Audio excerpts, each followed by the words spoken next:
The tumor burst like a rotten fruit. But instead of pus and blood, pure silver spilled into Noel Boon's trembling palm. In the Colorado wilderness of 1887, where men killed for gold dust, this impossible miracle would tear apart families, ignite corporate greed, and force a broken mountain man to choose between fortune and redemption. But when the railroad barons arrived with lawyers and torches, Noel discovered that sometimes God's greatest gifts come wrapped in the deadliest curses. Stay with me until the end of this tale of brotherhood betrayal and the price of justice, and drop a comment telling me what city you're watching from, so I can see how far this story travels across our great nation. The Colorado Territory stretched endlessly before Noel Boon as he trudged through the knee-deep snow, his weathered boots leaving a solitary trail toward the distant shimmer of Leadville's smokestacks. The December wind bit through his wool coat with the teeth of a starving wolf. But it was nothing compared to the fire burning in his left arm, a fire that had been consuming him for 3 weeks now. At 42, Noel had the lean, rope-muscled build of a man who'd spent half his life wrestling ore from reluctant mountains. His beard, more salt than pepper, now couldn't hide the deep lines etched by 20 years of solitude. The cabin he'd left behind that morning sat empty for the first time since 1868. When he'd fled to these peaks, carrying nothing but guilt, a pickaxe, and his brother's blood on his hands. The tumor had started as a tiny bump no bigger than a tick bite just below his left elbow. Now it bulged beneath his sleeve like a robin's egg, pulsing with each heartbeat and radiating heat that made his wool shirt feel like armor forged in hell's furnace. For 3 nights running, he'd awakened screaming, convinced that something alive was trying to claw its way out of his flesh.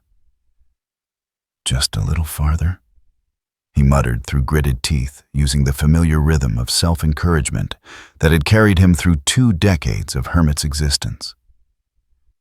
Just make it to Doc Harrison's. He'll cut the damn thing out and you can get back to your mountain. But even as he spoke the words, Noel knew something had changed forever. The tumor wasn't just growing, it was moving, shifting beneath his skin like a restless animal. And the dreams. God almighty, the dreams. Silver waterfalls cascading from wounds that never healed. Voices calling his name from depths he couldn't fathom. And always, always, the face of his brother David pale and accusing in the moonlight of that terrible night 20 years past.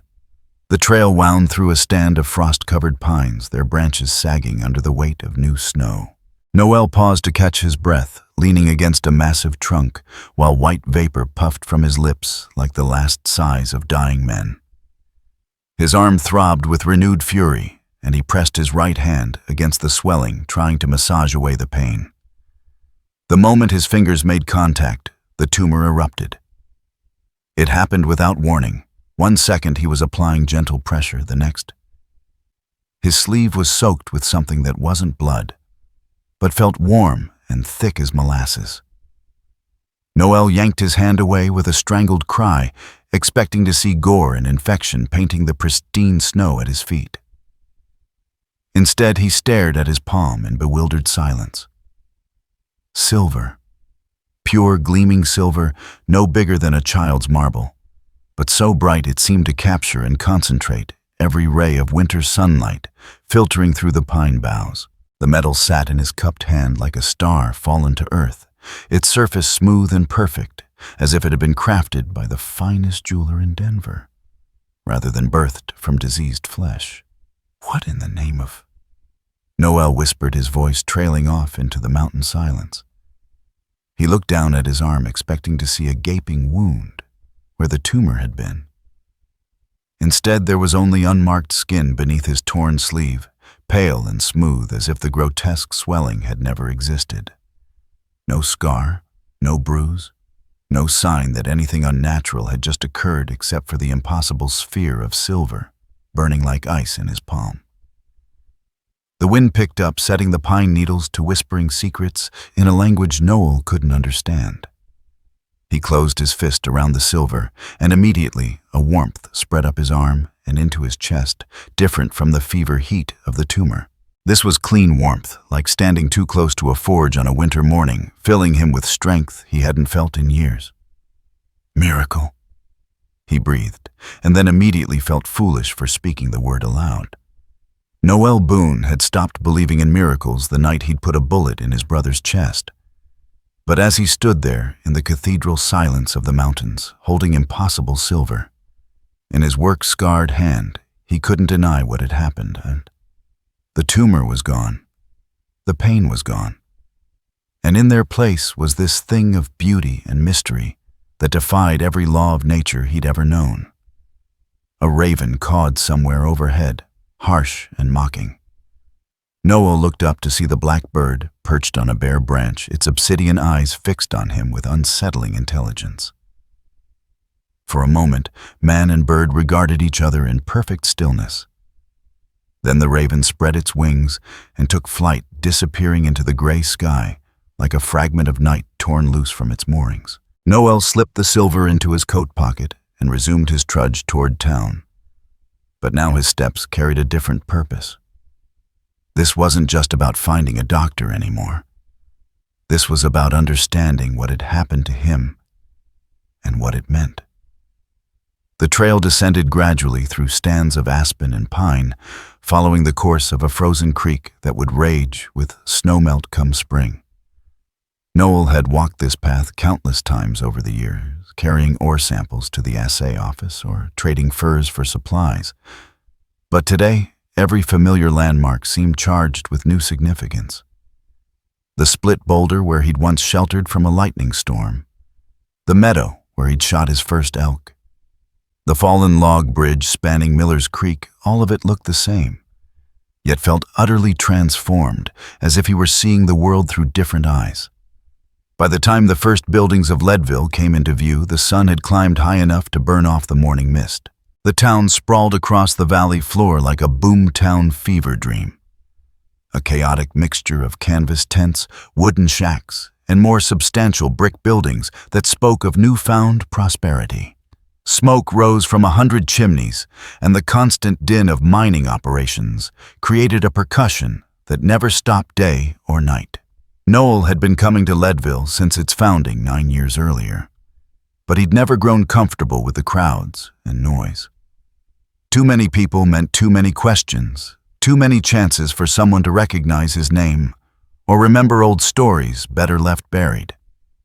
He kept his head down as he entered the town proper, making his way through streets that squelched with a mixture of snow mud and horse manure. The silver in his pocket seemed to pulse with each step, its warmth radiating through the thick wool of his coat. He found himself touching it compulsively, reassuring himself that it was real, that the whole experience hadn't been some fever-induced hallucination brought on by whatever poison the tumor had been leaking into his system. Doc Harrison's office occupied the ground floor of a 2-story clapboard building on State Street, distinguished by a painted sign that read, "Medical and Dental Services," in letters large enough to be read by half-blind miners stumbling home from the saloons. Noel had been there twice before, once for a dislocated shoulder suffered in a cave-in, and once for a knife wound that had refused to heal properly. Harrison was competent enough, and more importantly, he asked few questions about how his patients had acquired their injuries. The waiting room was empty except for a gray-haired woman knitting in the corner and a young miner holding a bloody rag to his hand. Noel took a seat on the wooden bench and tried to organize his thoughts. How did a man explain that a tumor had burst and produced silver instead of infection? How did he describe the impossible healing that had followed? Noel Boon. The voice belonged to Doc Harrison himself. A thin, balding man in his 50s who wore wire-rimmed spectacles and carried himself with the practiced calm of someone who'd seen every variety of human misery the mountains could produce. He gestured toward his office with one ink-stained hand. "Come on back. What seems to be the trouble this time?" Noel followed him into the familiar cramped space that smelled of carbolic acid and whiskey. Medical instruments gleamed on a tray beside the examination table, and anatomical charts covered the walls like windows into the machinery of mortality. "It's my arm," Noel began, then stopped. How could he possibly explain, "Let's have a look"? Harrison was already reaching for his stethoscope. "Which arm? Roll up your sleeve." "That's just it, Doc. The problem, it's gone." Harrison paused, his eyebrows rising above his spectacles. "Gone? I had a tumor, right here." Noel touched his left arm where the swelling had been. "Growing for weeks. Hurt like hell, kept me up nights. But this morning on the trail, it burst." "Burst?" Harrison's voice carried the careful neutrality of a man who'd learned not to judge his patient's stories too quickly. "Show me." Noel rolled up his sleeve, revealing the unmarked skin. Harrison examined it with professional thoroughness, pressing and probing with gentle fingers that seemed to map every inch of flesh. "I don't see any sign of trauma," he said finally. "No scarring, no discoloration. Are you certain the location was here?" "Positive. I've been nursing the damn thing for 3 weeks." Harrison stepped back, removing his spectacles to clean them with a piece of cloth. "Sometimes what we think are tumors turn out to be simple cysts or abscesses. They can disappear on their own, especially if they drain naturally. This didn't drain, Doc. It produced something else." "What kind of something else?" Noel hesitated, his hand moving instinctively toward his coat pocket. The silver seemed to pulse against his palm, warm and insistent. "Something impossible." Harrison replaced his spectacles and fixed Noel with a steady gaze. "Son, I've been practicing medicine in mining country for 15 years. I've seen men survive cave-ins that should have crushed them flat, and I've seen others die from scratches that turned septic. I've pulled more foreign objects out of human bodies than you could fit in a wagon, and I've watched supposedly incurable diseases vanish overnight for no reason anyone could explain. In this business, impossible is just another word for not yet understood."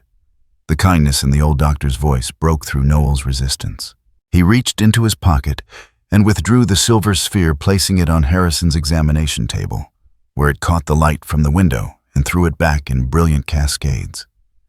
Harrison stared at the object for a long moment, then picked it up with the careful reverence of a man handling something sacred. He held it up to the light, turned it over in his palm, even brought it close to his nose, as if trying to detect some telltale odor. "This came from your arm?" he asked quietly. "Yes, sir." "How?" "I wish I knew. One minute I was pressing on the tumor, trying to ease the pain. The next minute it burst open, and this fell out. No blood, no pus, nothing but this." Harrison set the silver down and picked up a jeweler's loupe from his desk drawer. He spent several minutes examining the sphere under magnification, occasionally making soft sounds of amazement or puzzlement. "It's definitely silver," he said finally. "And it's purer than anything I've ever seen come out of these mountains. The surface is perfectly smooth, no tool marks or casting imperfections. It's almost as if it grew rather than being manufactured." "Is that possible?" "According to everything I learned in medical school, none. According to everything I've seen in 20 years of frontier practice." Harrison shrugged. "I've stopped being surprised by what the human body can do when it sets its mind to it."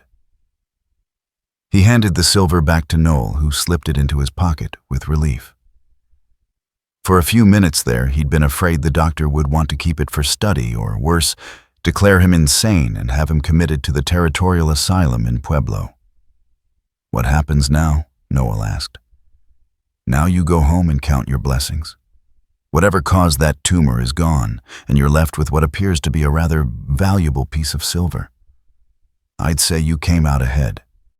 And if it happens again," Harrison considered this carefully, "do you feel any other growths, any unusual sensations?" Noel took inventory of his body, probing with his fingers for any hint of abnormality. "No, everything feels normal. Better than normal, actually. Stronger. Then I'd say you're probably in the clear. But if anything else develops anything at all, come see me immediately. And Noel? Yes, sir. I'd keep this story to yourself. People in a mining town get funny ideas when they hear about silver appearing in unusual places. You don't want to attract the wrong kind of attention. Noel nodded, understanding the wisdom in those words. He'd seen what gold fever could do to supposedly rational men, the violence, the betrayal, the willingness to kill for even the rumor of easy wealth. If word got out that he was somehow producing silver from his own body. Thanks, Doc. What do I owe you? Nothing. Call it professional curiosity. Harrison walked him to the door. Take care of yourself, Noel. And if you figure out how you did that trick, you let me know. I've got a few patients who could use some impossible healing of their own. Outside, the afternoon sun had begun its descent toward the western peaks, painting the snow-covered mountains in shades of gold and rose. Noel stood on the wooden sidewalk for a moment, letting his eyes adjust to the brightness and trying to process everything that had happened. The silver in his pocket seemed heavier now, weighted with possibility and danger in equal measure. Doc Harrison was right. He needed to keep this secret. But he also needed to understand what it meant. Why had this happened to him? Was it connected to his years of solitary mining? Breathing in silver dust and handling ore with his bare hands? Or was it something else entirely? Something that reached back to that terrible night 20 years ago when he destroyed his family and fled into the wilderness? He was so lost in thought that he almost missed the familiar figure emerging from the land office across the street. The woman was older now, her auburn hair showing threads of silver and her face marked by years of hardship, but there was no mistaking those green eyes or the proud way she carried herself despite the patches on her worn coat. Kim Boon, his brother's widow. The woman who had every reason to hate him, and probably did. For a moment their eyes met across the busy street. Noel saw recognition dawn in her expression, followed immediately by something harder and colder than the mountain wind. She clutched a roll of papers to her chest. Legal documents of some kind, and for a heartbeat, he thought she might cross the street to confront him. Instead, she turned away and hurried down the sidewalk, disappearing into the crowd of miners and merchants that thronged Leadville's main thoroughfare. But not before Noel caught a glimpse of something in her face that cut deeper than hatred, desperation. The silver in his pocket pulsed once sharply, as if responding to his emotional turmoil. And in that moment, Noel Boon realized that whatever miracle or curse had been visited upon him, it was only the beginning. The real test lay ahead in confronting the ghosts of his past and deciding whether his impossible gift was meant to be hoarded or shared. The sun continued its descent, and the shadows of the mountains grew longer. Somewhere in the distance, a train whistle echoed through the valley, the sound of progress and change rolling inexorably toward Leadville like a storm front heavy with lightning. Noel pulled his coat tighter around himself and began the long walk back to his mountain cabin. But he knew, with cold certainty, that he wouldn't be hiding in the peaks much longer. The silver had changed everything. And change, as any miner could tell you, was the one force in the world that couldn't be stopped once it started flowing. As he reached the edge of town, Noel turned for one last look at the bustling streets and smoke-stained buildings. Somewhere among those crowds, Kim Boon was fighting her own battles, carrying her own burdens. The papers she'd been clutching suggested legal troubles, probably something to do with the farm David had left her, the small spread of land northeast of town where she was trying to raise 3 children alone. The decent thing would be to help her, if help was needed. The silver in his pocket could solve a lot of problems, could ease a lot of suffering. But helping Kim meant revealing himself, meant confronting the terrible thing he'd done to her husband, his brother, on that blood-soaked night 2 decades past. and it meant risking the exposure Doc Harrison had warned him about.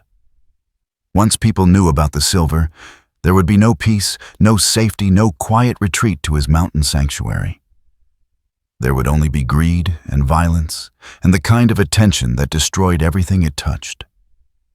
But as Noel began the long climb back toward his cabin, the silver seemed to burn against his leg like a conscience made manifest. Some gifts he was beginning to understand came with obligations. Some miracles demanded courage rather than gratitude. The first stars were appearing in the deepening sky when he finally reached his small cabin tucked into a grove of pines halfway up the mountainside. It was a simple structure, one room with a stone fireplace, a sleeping loft, and windows that looked out over the valley, where Leadville sparkled like scattered diamonds in the darkness. He'd built it with his own hands, log by log, and stone by stone, creating a refuge where he could hide from the world and the memories that haunted him. But tonight, for the first time in 20 years, the cabin felt like a prison. Noel built up the fire and heated a can of beans for his supper, but the food tasted like ashes in his mouth. The silver sat on his rough-hewn table, catching the firelight and throwing it back in patterns that hurt his eyes to follow. He'd wrapped it in a piece of cloth, but even hidden from view, it dominated the small space like some slumbering predator that might wake at any moment. Outside, the wind had picked up, setting the pine boughs to creaking and sighing around the cabin. It was a sound he'd found comforting for 2 decades. But tonight it sounded like voices, urgent whispers carrying messages he couldn't quite make out. He found himself straining to listen, convinced that if he concentrated hard enough, he might understand what they were trying to tell him. It was past midnight when he finally gave up on sleep and returned to the table where the silver waited. He unwrapped it carefully, half expecting it to have changed somehow, perhaps grown larger or developed new characteristics. But it looked exactly the same, perfectly round, mirror-bright and warm to the touch despite the cabin's chill. "What are you?" he whispered to it, and was startled when his own voice seemed to echo strangely in the small space. "What do you want from me?" The silver, of course, didn't answer. But as Noel held it up to the firelight, he could swear he saw images moving in its polished surface, fleeting glimpses of scenes that might have been memories or prophecies, or something else entirely. A woman's face streaked with tears, children huddled in the dark. Men in expensive suits gathered around a table, their expressions cold and calculating. And through it all, the persistent image of railroad tracks stretching endlessly across the Colorado landscape, steel rails that would carry progress and prosperity to some while crushing everything that stood in their path. Noel wrapped the silver again and placed it in the wooden box, where he kept his few precious possessions. His brother's war medal, a photograph of their parents taken before the consumption claimed them, and a letter he'd never had the courage to send. But even hidden away, he could feel its presence like a weight on his chest, pressing down with the accumulated force of 20 years' worth of guilt and regret. Tomorrow, he decided, he would go back to town. Not to hide in the shadows and avoid difficult conversations, but to face whatever was coming head-on. The silver had found him for a reason, and that reason seemed to be pointing him toward Kim Boon and whatever troubles she was facing. It might mean the end of his peaceful exile. It might mean confronting truths he'd spent 2 decades trying to forget. But as Noel finally drifted off to sleep in his narrow bed, he knew that some gifts came with a price that had to be paid in courage rather than coin. The silver pulsed once more in its wooden box, a gentle warmth that seemed almost like approval. And in his dreams, Noel saw silver rivers flowing through mountain valleys, carrying hope and healing to places where both had been in short supply for far too long. But he also saw dark clouds gathering on the horizon, heavy with the promise of storms that would test every ounce of strength and determination he possessed. The miracle was only the beginning. The real test was about to begin. The morning sun cast long shadows across the valley as Noel made his way back down the mountain trail, the silver secure in his coat pocket, but his mind churning with uncertainty. He'd barely slept, haunted by visions that seemed to dance between dream and prophecy, and now every step toward Leadville felt like walking toward a precipice he couldn't see, but knew was there. The land office stood on Harrison Avenue, a modest brick building that served as the bureaucratic heart of the territory's mining claims and property disputes. Noel had avoided the place for 20 years, having no need for official papers or legal entanglements in his hermit's existence. But something about the desperate look in Kim's eyes yesterday, the way she'd clutched those documents to her chest, told him that whatever brought her there wasn't good news. He positioned himself across the street, leaning against a hitching post with the practiced invisibility of a man who'd spent decades avoiding notice. The morning rush was in full swing. Miners, heading to their claims merchants, opening their shops, and the constant stream of wagons carrying ore to the smelters. The noise and bustle provided perfect cover for surveillance. It was nearly 10 o'clock when Kim emerged from the building, and this time Noel could see her face clearly. The desperation he'd glimpsed yesterday had deepened into something approaching panic. Her hands shook as she fumbled with the papers, and he could see tear tracks on her cheeks even from across the busy street. Behind her came a man in an expensive suit, tall, well-fed, with the kind of manicured appearance that spoke of Eastern money and corporate power. He was saying something to Kim, his voice too low to carry over the street noise, but his body language was unmistakably threatening. When she tried to walk away, he grabbed her arm, spinning her around to face him. The silver in Noel's pocket suddenly blazed with heat, as if responding to his surge of protective anger. Without conscious thought, he found himself crossing the street, his mountain man's stride carrying him through the traffic with surprising grace for such a large man. "Final notice, Mrs. Boon," the suited man was saying as Noel approached. "The railroad's claim takes precedence under federal law. You have 30 days to vacate the property or will be forced to take action." "That farm has been in my husband's family for 15 years. Kim shot back, her voice tight with controlled fury. "We have papers legal title, which are superseded by the Pacific Mountain Railroad's congressional charter," the man interrupted smoothly. "I understand your distress, but progress waits for no one. The railroad must go through." That's when Noel stepped into their conversation like a force of nature. "Ma'am," he said quietly, touching the brim of his hat, "is this gentleman bothering you?" The railroad man turned, taking in Noel's weathered face and powerful frame with the calculating gaze of someone accustomed to sizing up potential threats. "This is a private conversation, friend. I suggest you move along." "I wasn't talking to you," Noel replied, his voice carrying the kind of quiet authority that came from 20 years of surviving in the wilderness. His eyes never left Kim's face. "Ma'am?" Kim stared at him for a long moment, recognition and old pain warring in her green eyes. When she spoke, her voice was barely above a whisper. "Noel?" "Yes, ma'am. And you're Mrs. Boon." The formal address felt strange on his tongue, but necessary. Too much history lay between them for casual familiarity. The railroad man's eyes sharpened with interest. "Boon, another family member? How convenient. Perhaps you can talk some sense into your relative here. The railroad's offer is generous, more than fair market value for undeveloped land." "What railroad?" Noel asked, though he was beginning to understand the scope of the problem. "Pacific Mountain Railroad Incorporated, under federal charter to connect Denver with the silver fields of the San Juan Mountains. The route requires a corridor through Mrs. Boon's property, and federal law grants us the right of eminent domain." "Over my dead body?" Kim said fiercely.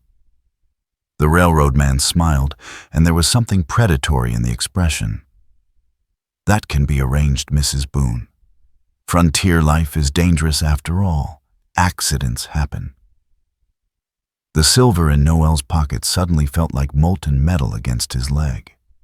The threat was unmistakable, and the casual way this well-dressed vulture had delivered it made Noel's hands clench into fists. He took a step forward, and something in his face made the railroad man retreat slightly. "What's your name?" Noel asked quietly. "Cornelius Blackwood, Chief Acquisitions Officer for Pacific Mountain Railroad. And you are?" "Someone who doesn't take kindly to threats against women and children." Blackwood's smile widened. How chivalrous. "But this is a matter of federal law, not frontier justice. The railroad will have that land, Mr. Boon, one way or another. The only question is whether your relative will accept our generous compensation or force us to take more direct action." He tipped his hat mockingly and walked away, his expensive boots clicking on the wooden sidewalk. Noel watched him go, memorizing every detail of the man's appearance and bearing. Men like Blackwood were dangerous precisely because they hid their cruelty behind legal documents and corporate charters. "Why?" Kim asked suddenly, her voice raw with emotion. "Why are you here? Why now?"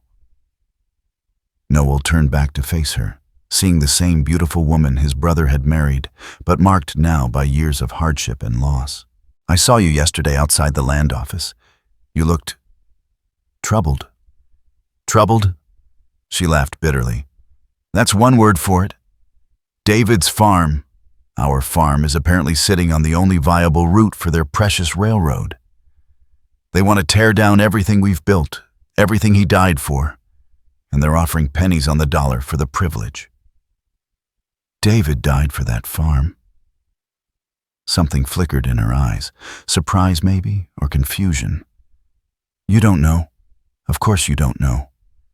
You disappeared that night and never looked back. Never even came to the funeral."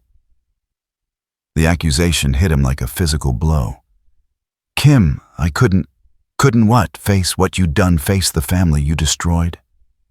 Her voice was rising now, drawing curious glances from passers-by.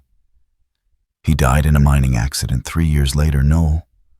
Crushed in a cave-in while trying to earn enough money to keep the farm running. And I've been fighting to hold on to it ever since, raising our children alone, wondering if you were even alive." "Our children. David's children. Though I suppose they're your niece and nephews, if blood means anything to you anymore." The weight of 20 years' worth of guilt settled on Noel's shoulders like a lead blanket. "How many children?" "3. Mary's 16 now, Thomas is 14, and little Joseph just turned 10. They've never even heard your name because I couldn't bear to tell them about the uncle who killed their father and ran away into the mountains." Each word was a knife thrust, precisely placed for maximum damage. But Noel forced himself to stand there and take it, knowing he deserved every accusation, every ounce of her pain and anger. "I know what I did," he said quietly. "I know I can never make it right. But if there's a way, I can help you now. Help me." Kim's laugh was sharp enough to cut glass. "Where were you when I was pregnant and alone? Where were you when David was working himself to death, trying to prove he was man enough to replace the brother he'd lost? Where were you when I was delivering babies by lamplight because I couldn't afford a doctor? I was living with what I'd done." Noel replied simply. "Every day, for 20 years. Something in his tone must have reached her, because her anger flickered momentarily, replaced by something that might have been curiosity. "And what exactly have you been doing up there, Noel, besides hiding from your responsibilities?" He couldn't tell her about the silver, not here, not in public, not when he was still trying to understand what it meant. But he could tell her part of the truth. Mining, mostly. Small claims, nothing worth talking about. "I've got some money saved. If you need help fighting the railroad." "Money won't stop them," Kim said, but some of the fire had gone out of her voice. Blackwood made that clear. "They have federal backing, congressional charters, the full weight of the law behind them. What they don't have, they'll take by force. There has to be something, some legal recourse." Kim held up the papers she'd been clutching. According to the territorial court, my title is valid under Colorado law. But federal law supersedes territorial law, and the railroad's congressional charter gives them the right to seize any land they need for their route. Unless I can prove the land is already under federal protection. Sacred Indian burial grounds, military reservations, something like that. But our farm is just a farm, Noel. Wheat fields and grazing land, and a little house where 3 children sleep in beds their father built with his own hands. The desperation in her voice cut through his guilt like a blade. Here was a woman fighting impossible odds to protect everything she had left, and he was probably the only person in the territory who could help her. The irony wasn't lost on him. The brother who'd destroyed her life might be the only one who could save what remained of it. There might be another way, he said carefully. What do you mean? I need to do some research first. Check some old territorial surveys, look into the history of your land grant. But Kim, if I find something, if there's a way to stop this, will you let me help? She studied his face for a long moment, her green eyes searching for something he wasn't sure he possessed anymore, trustworthiness perhaps, or simple human decency. Why would you do that? She asked finally. Because it's the right thing to do. And because I owe you a debt I can never repay. You owe me more than a debt, Noel Boon. You owe me a brother-in-law who should have been there when my children needed an uncle. You owe me a husband who might have lived longer if he hadn't been trying so hard to fill the hole you left behind. The truth of her words settled in his chest like a stone. I know. And I know I can't bring David back or give you those 20 years. But I can try to save your farm. Kim was quiet for a long time, watching the traffic flow around them. Miners and merchants, cowboys and city folk, all the human debris of a territory, caught between its wild past and its civilized future. When she finally spoke, her voice was softer than it had been since she'd recognized him. The children don't know about you, about what happened that night. I told them their father had a brother who died in the war. Maybe that's for the best. Maybe. But if you're serious about helping, if you're really going to try to fight the railroad, they'll find out eventually. Leadville's too small for secrets, especially ones involving the Boon family. I understand. Do you understand that if you fail, if the railroad takes our land anyway, you'll have given them hope for nothing? Do you understand that these children have already lost their father, and they can't afford to lose their home too? The weight of her expectations settled on him like a physical burden. But the silver in his pocket pulsed with warmth, as if encouraging him to take on this impossible task. I understand, he said simply, and I won't fail. Kim studied him for another moment, then nodded once curtly. I'm staying at the Miners' Rest boarding house on State Street, room 12. If you find something, anything that might help, you can reach me there. But Noel, yes, don't make promises you can't keep. I've had enough disappointment for one lifetime. She walked away before he could respond, her spine straight and her head held high despite the impossible burden she was carrying. Noel watched her go, understanding for the first time the full scope of what his moment of violence 20 years ago had cost not just David's life, but the ripple effects that had spread outward like cracks in ice, touching everyone in their family circle. But dwelling on past failures wouldn't solve present problems.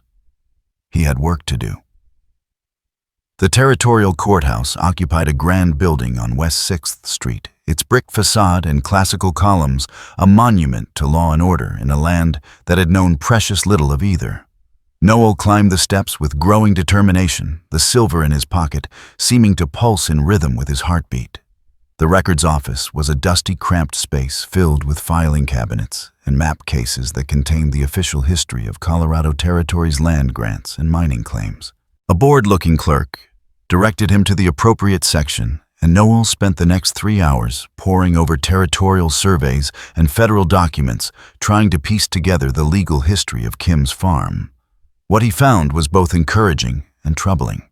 The original land grant dated back to 1872, when David had filed his homestead claim under the provisions of the Federal Homestead Act. The documentation appeared to be in order. David had fulfilled his 5-year residency requirement, improved the land as specified by law, and received clear title from the territorial government. But there was something else buried in the fine print of earlier territorial surveys. The farm sat adjacent to a section of land that had been set aside in 1868 under a treaty with the Ute Nation, a buffer zone meant to prevent conflicts between white settlers and the local tribes. The boundary descriptions were frustratingly vague, using landmarks that might or might not still exist. But it was possible that part of Kim's property actually fell within the treaty zone. If that were true, it would complicate the railroad's claims considerably. Federal law might supersede territorial law, but it couldn't supersede existing treaties with sovereign Indian nations. The railroad would need permission from the Ute Council to build through treaty lands, and such permission was notoriously difficult to obtain. But proving the boundary overlap would require a professional survey, and that would take time they didn't have. Blackwood had given Kim 30 days to vacate, and nearly one of those days was already gone. Noel was still puzzling over the maps when a shadow fell across his table. He looked up to see a man of perhaps 60 years, lean and weathered, with the kind of deep tan that came from decades of outdoor work. His clothes were a mixture of white and Indian styles. Denim pants and cotton shirt, but with beaded moccasins and a silver bracelet that caught the afternoon light streaming through the courthouse windows. "You're looking at treaty maps," the man observed, his voice carrying only the faintest trace of an accent. "Yes, sir. Are you familiar with the 1868 Ute boundaries?" The man's weathered face cracked into what might have been a smile. "I should be. I helped negotiate them. Henry Littlefeather Ute Nation Council." Noel stood quickly, extending his hand. "Noel Boon. I'm trying to help a friend with a land dispute." Henry's grip was firm and callous, the handshake of a man who'd worked with his hands all his life. "Boon. That name's familiar. You related to David Boon, had the farm northeast of town. He was my brother. Good man, David. Treated the Ute fairly when most whites wouldn't give us the time of day. I was sorry to hear about his accident."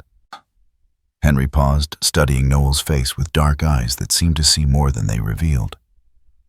"But you weren't at the funeral." "No, sir, I wasn't." "Mind if I ask why?" The question was asked without judgment, but Noel could feel the weight of evaluation behind it. Henry Littlefeather was clearly a man who measured others by their actions rather than their words. "Personal reasons," Noel said carefully. "Family trouble." Henry nodded as if this explained everything. "Family trouble's the worst kind. Cuts deeper than enemy bullets, heals slower than winter wounds." He gestured toward the maps spread across the table. "What kind of land dispute brings you to treaty boundaries?" Noel explained about the railroad's claim, Blackwood's threats, and Kim's desperate situation. Henry listened without interruption, occasionally nodding or asking a clarifying question. When Noel finished, the older man was quiet for a long moment, his dark eyes distant with thought. "Pacific Mountain Railroad," Henry said finally. "We've been watching them. They want to build through the San Juan Mountains, straight through the heart of our sacred lands. The railroad executives think they can buy or intimidate their way past any obstacle, including treaty rights." "Can they?" "Not legally. The 1868 treaty is still valid, still enforceable under federal law. But legal and actual are two different things in frontier territory. They've been pressuring Washington to renegotiate or void the treaty entirely." "What about the boundary question? Does Kim's farm fall within the treaty zone?" Henry moved to the table and studied the maps with the practiced eye of someone who'd spent a lifetime reading terrain. His finger traced the boundary descriptions, following the vague geographical markers that 19th century surveyors had used to define territorial limits. "Possible," he said after several minutes. The eastern boundary was defined as the ridgeline visible from Sleeping Bear Rock to the confluence of Miller's Creek and the Arkansas River. If that farm sits on the eastern slope of that ridge, then it's treaty land. Protected treaty land, Henry corrected. Land the railroad can't touch without our explicit permission. And would you give that permission? Henry's smile was sharp as a blade. What do you think? Hope flared in Noel's chest like a struck match. How do we prove the boundary overlap? Professional survey would take weeks, maybe months. But there's another way. Henry tapped the map with one weathered finger. Sleeping Bear Rock is a sacred site. My grandfather's grandfather is buried there along with chiefs going back 7 generations. I know every stone, every tree, every blade of grass within a day's ride of that place. You could verify the boundaries personally. I could do more than that. I could take you there, show you the markers the surveyors used, help you document the boundary overlap. But it would have to be soon. That 30-day deadline doesn't give us much time to work with. Tomorrow if you're willing. But I should warn you, it's not an easy ride, especially this time of year. And if the railroad finds out what we're doing, they'll try to stop us. They'll do more than try. Blackwood's the kind of man who believes problems are best solved with bullets rather than lawyers. You prepared for that kind of trouble? Noel thought about the silver in his pocket, about Kim's desperate face, about 20 years of guilt and isolation that had brought him to this moment. I'm prepared. Henry studied him for another long moment, then nodded approvingly. Meet me at the livery stable on Harrison Avenue at dawn. Bring warm clothes and a rifle. We'll be camping overnight, and there are worse things than cold weather in those mountains. What worse things? Railroad men who don't want witnesses to what they're planning. Henry gathered up the maps and returned them to their proper files. David Boone was a good man, Mr. Boone. He deserved better than what happened to him. Maybe his brother can finish what he started. The words hit Noel like a physical blow, carrying implications he wasn't ready to examine. Henry Littlefeather clearly knew more about the Boone family history than he was letting on. But there would be time for difficult conversations later. Right now, Kim and her children were facing eviction, and every hour counted. As he left the courthouse, the late afternoon sun was painting the mountains in shades of gold and crimson. The silver in his pocket felt warm against his leg, pulsing gently as if approving of the path he'd chosen. Tomorrow he would ride into those mountains with a Ute elder, searching for proof that might save Kim's farm and children's future. But tonight, he had other preparations to make. If Blackwood was as dangerous as Henry suggested, this mission would require more than legal documents and treaty rights. It would require the kind of frontier justice that civilized men preferred to pretend didn't exist. Noel Boon had spent 20 years running from violence, hiding in the mountains to avoid the consequences of one terrible night's bloodshed. But some fights couldn't be avoided, and some debts could only be paid in kind. The silver pulsed once more in his pocket, warm and insistent, as if reminding him that miracles came with obligations. And sometimes those obligations required a man to stand and fight regardless of the cost. The sun disappeared behind the western peaks as Noel made his way through Leadville's crowded streets, already planning for tomorrow's journey into the heart of treaty lands where the past and future would collide in ways none of them could imagine. Dawn came pale and cold over the Colorado peaks. The sky the color of old pewter as Noel made his way through Leadville's empty streets toward the livery stable. His breath misted in the frigid air, and frost covered every surface like nature's attempt to preserve the world in crystal. The silver in his pocket had grown warm during the night, pulsing gently against his leg, as if it too sensed the importance of the day ahead. Henry Littlefeather was already waiting when Noel arrived, standing beside two sturdy mountain horses that had been saddled and provisioned for the journey. The Ute elder wore practical trail clothes and a heavy coat. But Noel noticed the ceremonial knife at his belt and the small leather pouch that probably contained sacred items. This wasn't just a surveying expedition for Henry, it was a pilgrimage to ancestral lands. "You brought the rifle?" Henry asked, nodding toward the Winchester 4440 slung across Noel's shoulder. "And enough ammunition for a small war if it comes to that." "Let's hope it doesn't." But hope and preparation are two different things. Henry swung into his saddle with the easy grace of a man who'd been riding before he could walk. "We'll follow the old trail north, then cut east through Devil's Canyon. Should reach Sleeping Bear Rock by late afternoon."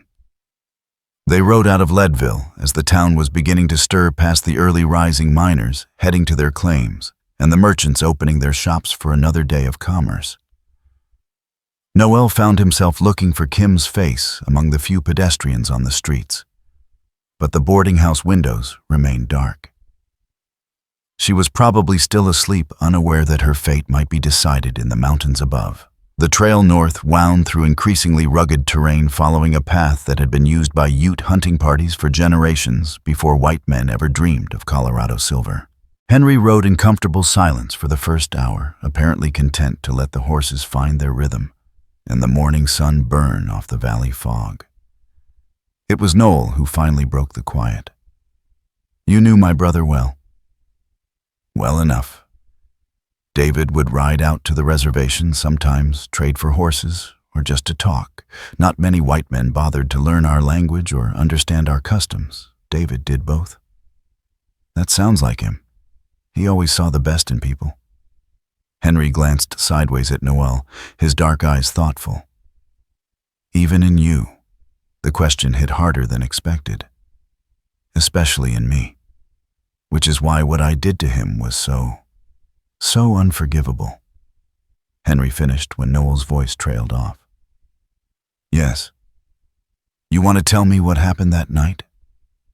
Noel was quiet for a long moment, listening to the rhythmic sound of hoofbeats on frozen ground and the whisper of wind through pine branches. He'd never told the story to anyone, had carried it alone for 20 years, like a weight that grew heavier with each passing day. "We were both drinking," he said finally. "More than we should have been. David had just gotten married to Kim, was talking about starting a family, building up the farm. I was jealous, I guess, jealous that he'd found happiness while I was still drifting from claim to claim, never settling anywhere long enough to build anything worthwhile." Henry listened without comment, his weathered face revealing nothing. "We started arguing about money. David wanted to expand the farm, needed capital to buy more land, better equipment. He asked me to go in with him as a partner, said we could work the land together like we used to work our father's farm back in Missouri. But you said no."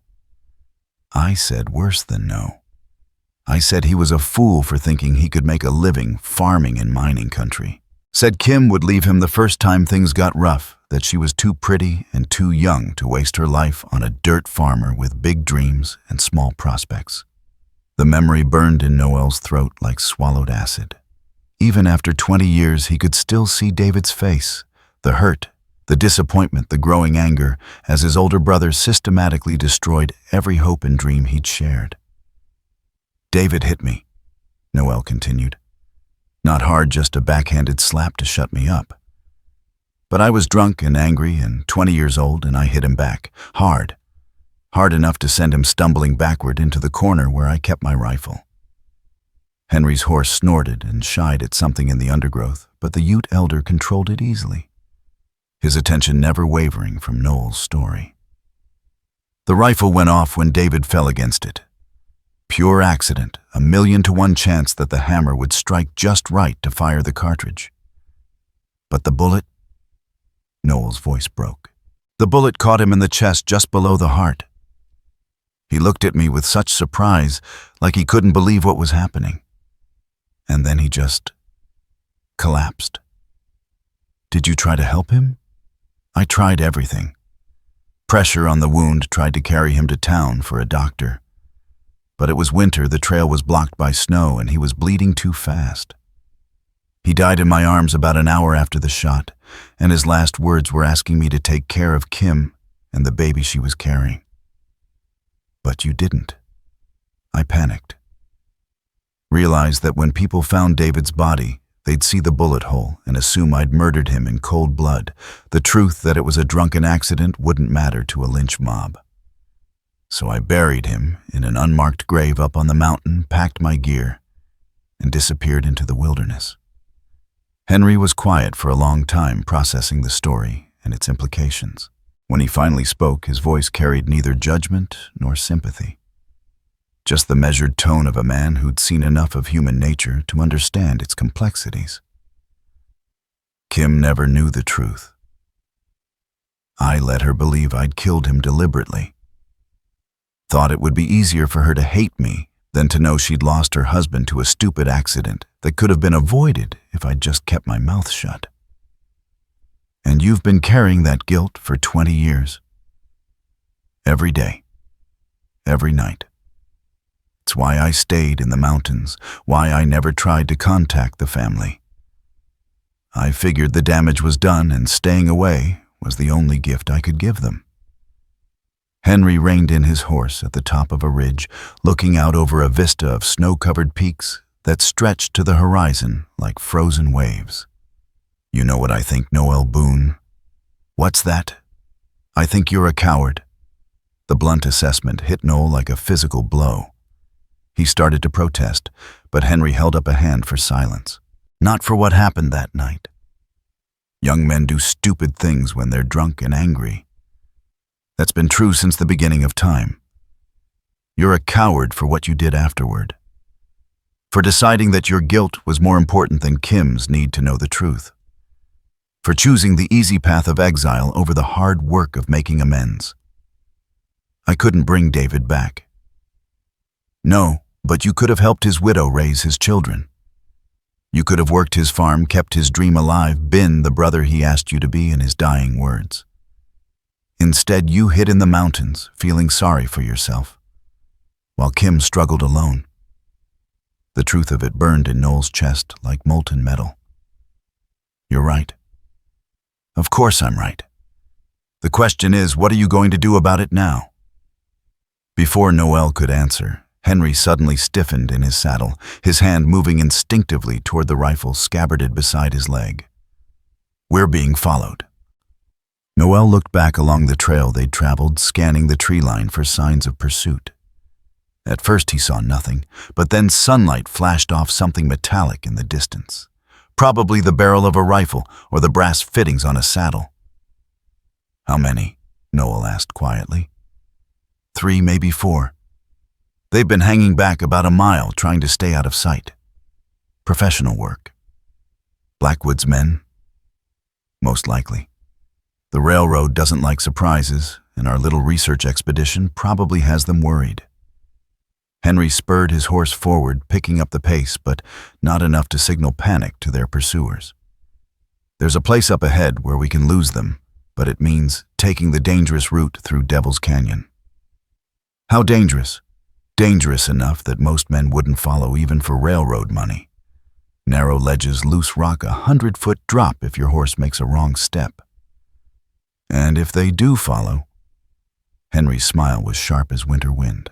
Then we'll be fighting on ground I've known since childhood, against men who'll be more worried about falling to their deaths than aiming their rifles. They rode in tense silence for another hour, gradually climbing higher into the mountains as the trail wound through stands of aspen and pine. The air grew thinner and colder, and their horses' breath came in white puffs that dissipated quickly in the dry mountain air.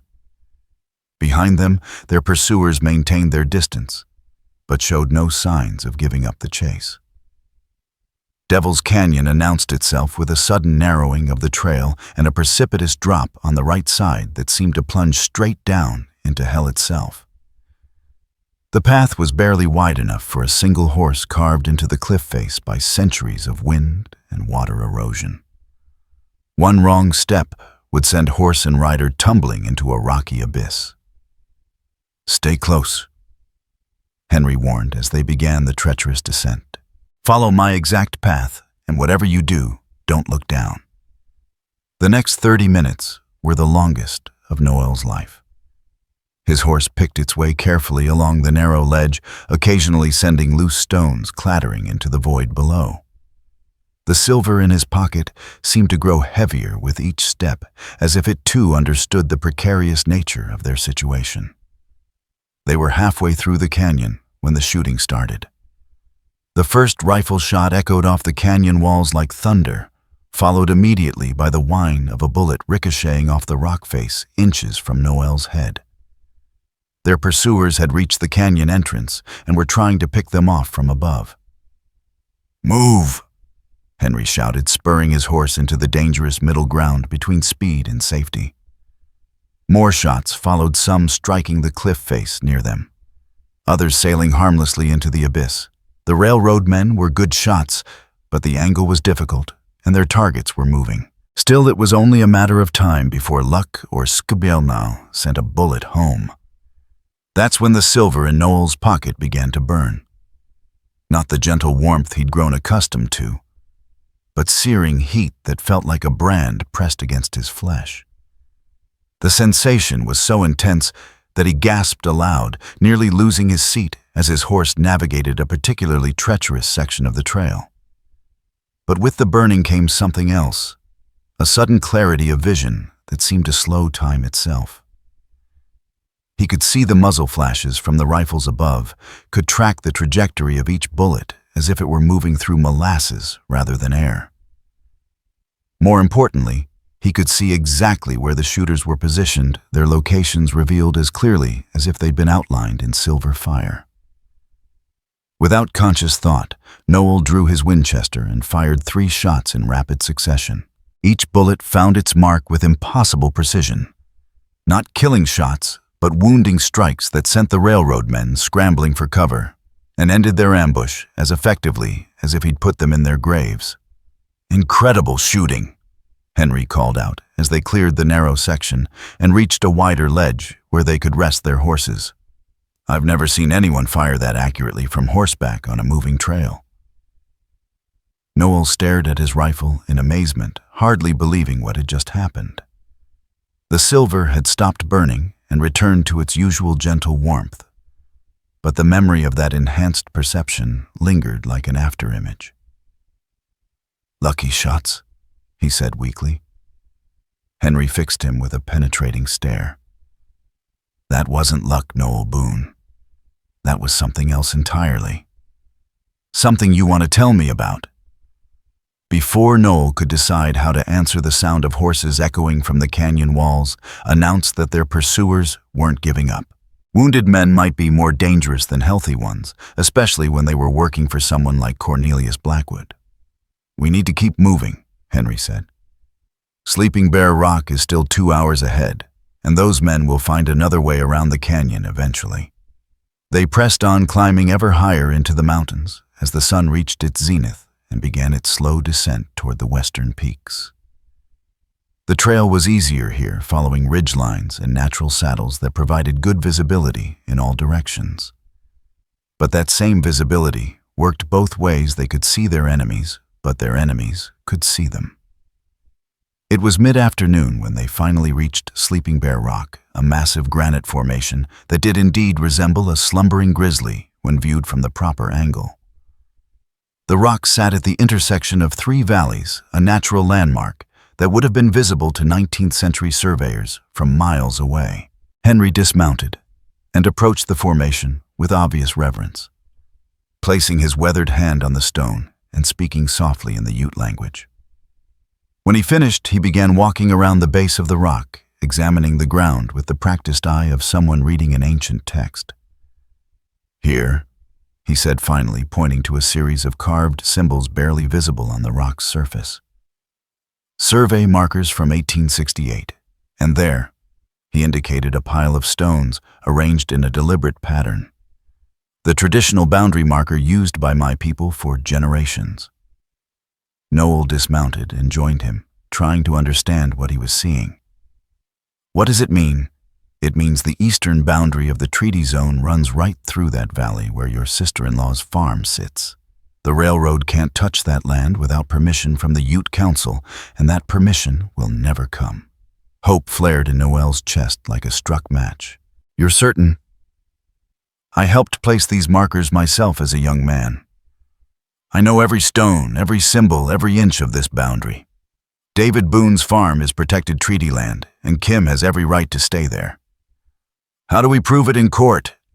Henry was already pulling paper and charcoal from his saddlebags. Documentation. I'll make rubbings of the survey markers, sketch the boundary stones, write a formal statement certifying the boundary location. It won't be as good as a professional survey, but it should be enough to force the railroad to back down at least temporarily. As Henry worked, Noel kept watch for their pursuers. The silver in his pocket had begun pulsing again, not with heat, but with a rhythm that seemed to match his heartbeat.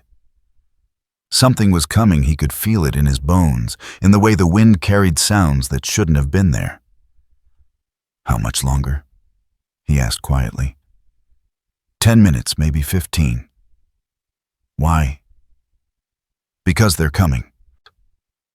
Henry looked up from his documentation, scanning the surrounding peaks with experienced eyes. Where? South Ridge. 3 men on foot probably left their horses at the canyon entrance and climbed up the back way. You see them? Noel started to say yes, then realized he couldn't actually see anything. But he knew they were there with absolute certainty, the same supernatural awareness that had guided his impossible shots in the canyon. The silver was doing something to him, enhancing his senses in ways that defied explanation. I feel them, he said simply. Henry gave him another of those penetrating stares. But there was no time for questions. He quickly finished his documentation and packed everything safely in his saddlebags. We need to reach the horses and get back to town. This evidence won't help Kim if we're both dead. They were mounting up when the first rifle shot cracked across the mountainside. This time the shooter was much closer, and his bullet shattered a piece of granite inches from Henry's head. The railroad men had reached Sleeping Bear Rock and were determined to eliminate the witnesses who could destroy their land grab. This way, Henry shouted, spurring his horse toward a trail that led down the north face of the mountain. More shots followed as they rode, bullets whining through the air around them like angry hornets. Their pursuers were on foot now, which limited their mobility but improved their accuracy. Noel could hear them shouting to each other, coordinating their attack with military precision. That's when he made a decision that would haunt him for the rest of his life. Pulling his horse to a stop, Noel turned to face their attackers. The silver in his pocket was burning again, that same searing heat that had guided his shots in the canyon.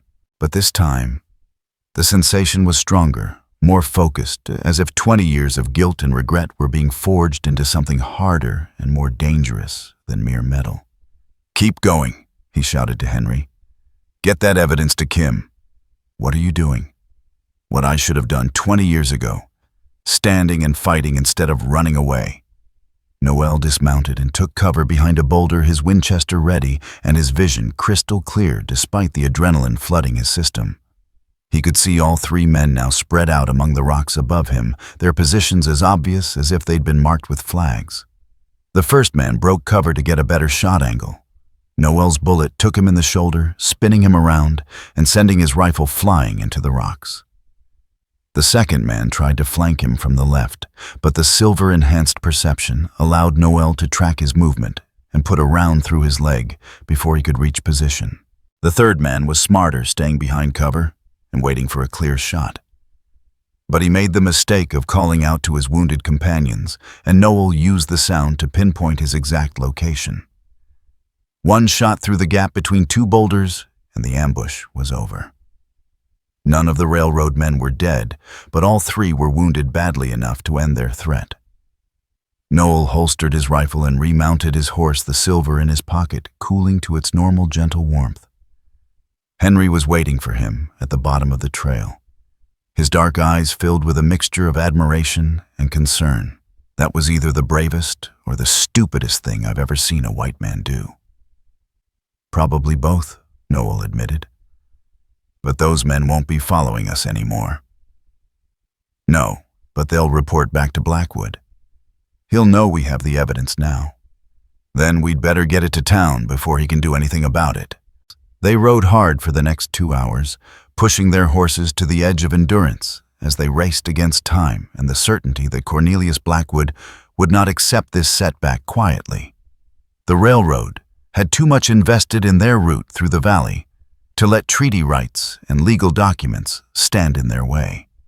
The sun was setting behind the western peaks when they finally reached the outskirts of Leadville, painting the sky in shades of gold and crimson that reminded Noel of the fires that would soon be burning if Blackwood decided to solve his problems with violence instead of law.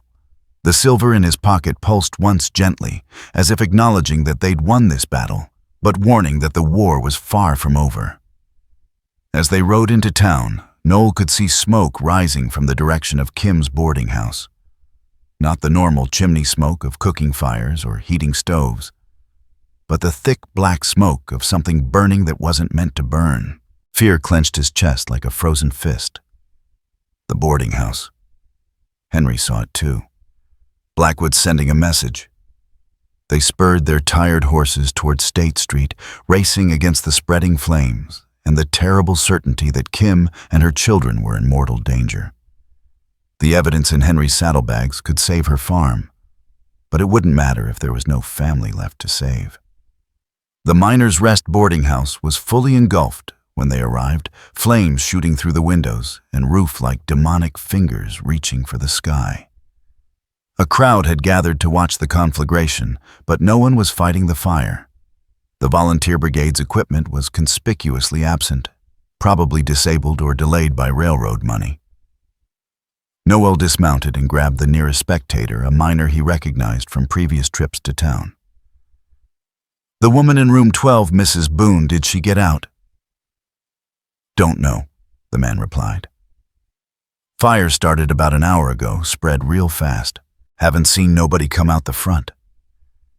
Panic flooded Noel's system, washing away 20 years of carefully constructed emotional barriers. Kim and her children might be trapped in that inferno, dying while he stood helplessly in the street.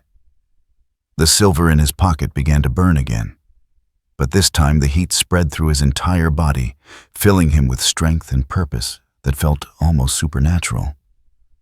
Without conscious thought, he charged toward the burning building. "Noel, no," Henry shouted behind him. "It's too late." But it wasn't too late. It couldn't be too late. He'd failed Kim once by running away when she needed him most.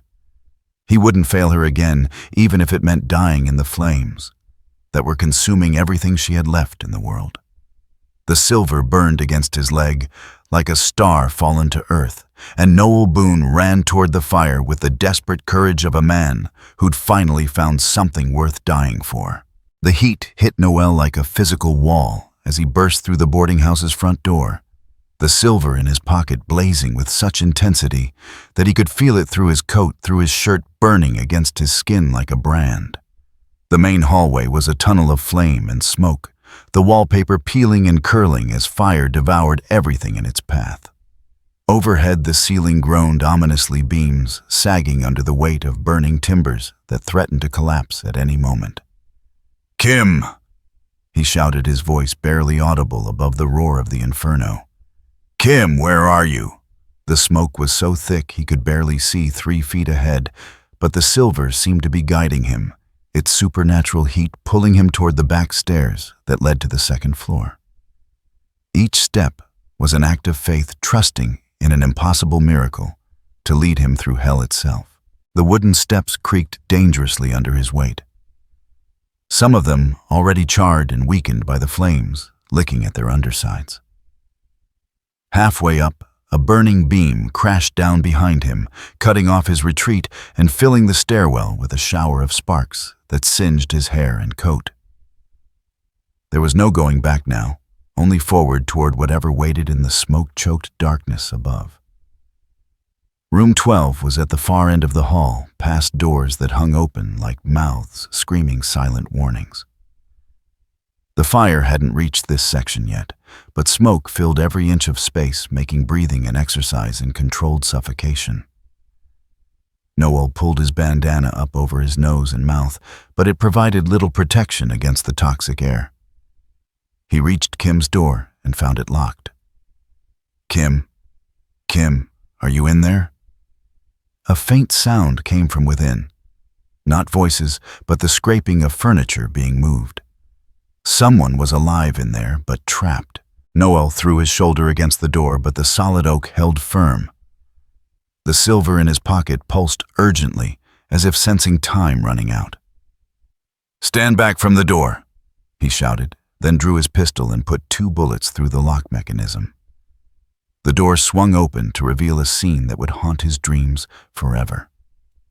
Kim stood in the center of the small room, her face streaked with soot and tears, clutching a boy of perhaps 10 years to her chest. In the corner, a teenage girl knelt beside an unconscious figure, a boy slightly older than the first, his face pale and his breathing shallow. "Noel." Kim's voice was raw from smoke inhalation. "How did you?" Questions later. "We need to get out of here now." He moved to the unconscious boy, feeling for a pulse. The heartbeat was there, but weak, and the child's skin felt clammy to the touch. "What happened to him?" "Thomas tried to fight the fire." The girl said, her voice steady despite her obvious fear. "A beam fell and hit his head. He won't wake up." This had to be Mary David's daughter, with her father's steady courage and her mother's green eyes. The boy in Kim's arms would be Joseph, the youngest born after David's death, and never knowing his father except through stories. "Can he be moved?" Noel asked gently, examining Thomas's head wound. "I don't know. I'm not a doctor." "We don't have a choice. The fire's spreading fast, and this whole building is going to come down." Noel scooped Thomas into his arms, surprised by how light the boy felt. At 14, he should have been heavier, but frontier life and limited food had kept him small for his age. "Mary, take Joseph's other hand," Kim ordered. "Stay close to Mr. Boon and do exactly what he says." They made their way back toward the stairs, but one look down the stairwell showed that route was now completely blocked by fallen debris and roaring flames. The fire had consumed the lower floor and was climbing rapidly toward them, eating through the building's wooden bones like a ravenous beast. "The window," Mary said, pointing toward the single window that faced the alley behind the building. "There's a fire ladder the volunteers installed last year." Noel looked out and saw the iron ladder bolted to the brick wall, but his heart sank. The ladder only reached to the first floor. There was still a 12-foot drop from the second-story window to its top rung. With an unconscious boy in his arms and 2 other children to protect it, might as well have been 100 feet. That's when the silver in his pocket suddenly cooled the burning sensation, replaced by something else entirely.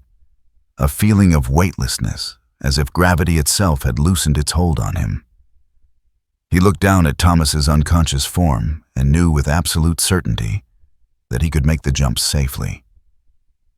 "I'm going first with Thomas," he told Kim. "Lower him down to me, then you and the others follow. The ladder will hold, I promise." "Noel, you can't possibly." "Trust me."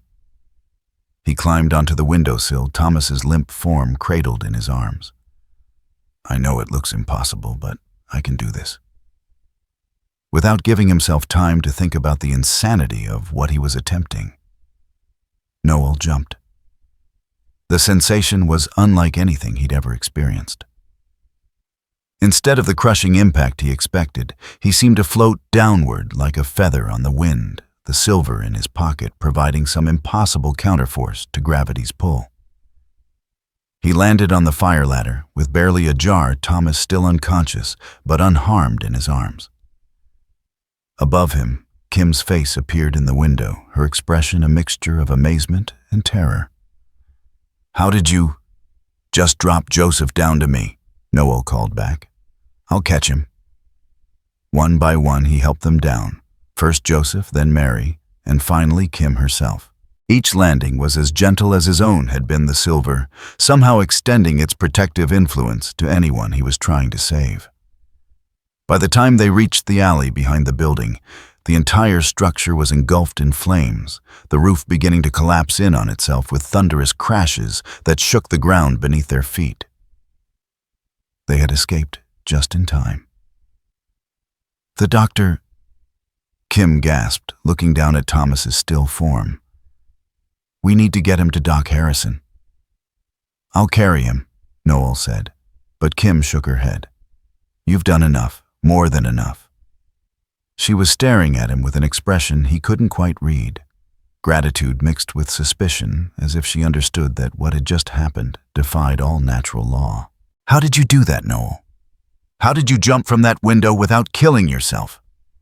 Before he could answer, Henry Littlefeather appeared at the mouth of the alley, leading their horses and scanning the crowd of onlookers that had gathered to watch the fire.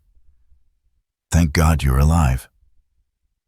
When I saw you run into that building—" "We need to get Thomas to a doctor," Noel said, avoiding Kim's question. "And then we need to get somewhere safe. This wasn't an accident." "What do you mean?" Kim asked. "I mean Cornelius Blackwood set this fire to flush you out to destroy any evidence that might protect your farm. He's declared war, Kim, and tonight was just the opening shot." As if summoned by his name, Blackwood himself emerged from the crowd of spectators, his expensive suit immaculate despite the chaos around them. He was flanked by two men Noel didn't recognize, hard-faced individuals with the look of professional killers about them. The railroad lawyer's smile was cold as winter wind. "Mrs. Boon," Blackwood said pleasantly, "how unfortunate that you've lost your lodgings. But perhaps this tragedy will help you see reason about my generous offer for your farm." "You did this?" Kim said, her voice shaking with rage. "You burned down that building with children inside." "I'm afraid I don't know what you're talking about." Fires are tragically common in frontier towns, all those wooden buildings, poorly maintained chimneys, careless use of oil lamps. The territorial marshal will undoubtedly rule it an accident. Like hell he will. Noel stepped forward, his hand moving instinctively toward his gun. "I know what you are, Blackwood. I know what you're capable of. And I know what you are, Mr. Boon, a mountain hermit with delusions of heroism. But heroics won't save Mrs. Boon's farm, and they certainly won't protect her children from future accidents." The threat was unmistakable, delivered with the casual confidence of a man who'd never faced real consequences for his actions. Noel felt the silver in his pocket begin to warm again, responding to his anger and the very real danger facing Kim's family. "You want a war?" Noel said quietly. "You've got one." Blackwood's smile widened. "Excellent. I was hoping you'd say that. It makes what comes next so much more satisfying." He nodded to his men, who began to advance with their hands resting on their gun butts. The crowd of onlookers suddenly found urgent business elsewhere, melting away with the practiced speed of people who'd learned to recognize trouble before it started shooting. But before the confrontation could escalate, Doc Harrison appeared with his medical bag, pushing through the dispersing crowd with the authority of a man whose services were needed regardless of politics. "What's wrong with the boy?" he demanded, taking in Thomas's unconscious state with professional concern. "Head injury," Kim said quickly. "A beam fell on him during the fire." Harrison knelt beside Thomas, checking his pulse and examining the wound with gentle hands. "Concussion, but not too severe. He'll need watching for the next few days, but he should recover fully. Let's get him to my office." As the doctor prepared to move, Thomas Blackwood stepped closer to Kim, his voice dropping to a whisper that only she and Noel could hear. 30 days, Mrs. Boon. That was our agreement. But after tonight's complications, I'm afraid I'll have to revise that timeline. You have 1 week to vacate your property, or the next fire might not leave any survivors. Go to hell, Kim spat. Eventually, I'm sure. But not before I finish what I started here. Blackwood tipped his hat mockingly and walked away, his hired guns falling into step behind him, like trained dogs. As they carried Thomas to Doc Harrison's office, Noel found himself walking beside Henry Littlefeather, who had remained silent throughout the confrontation, but whose dark eyes had missed nothing. The evidence, Noel said quietly. Do we still have it? Henry patted his saddlebags. Safe and sound. But it won't matter if Blackwood kills everyone before we can get it to a judge. Then we need to move fast. How long will it take to get this to the territorial court? The circuit judge won't be back in Leadville for another 2 weeks.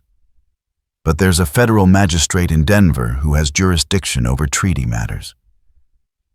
If we can get this evidence to him, how long to reach Denver?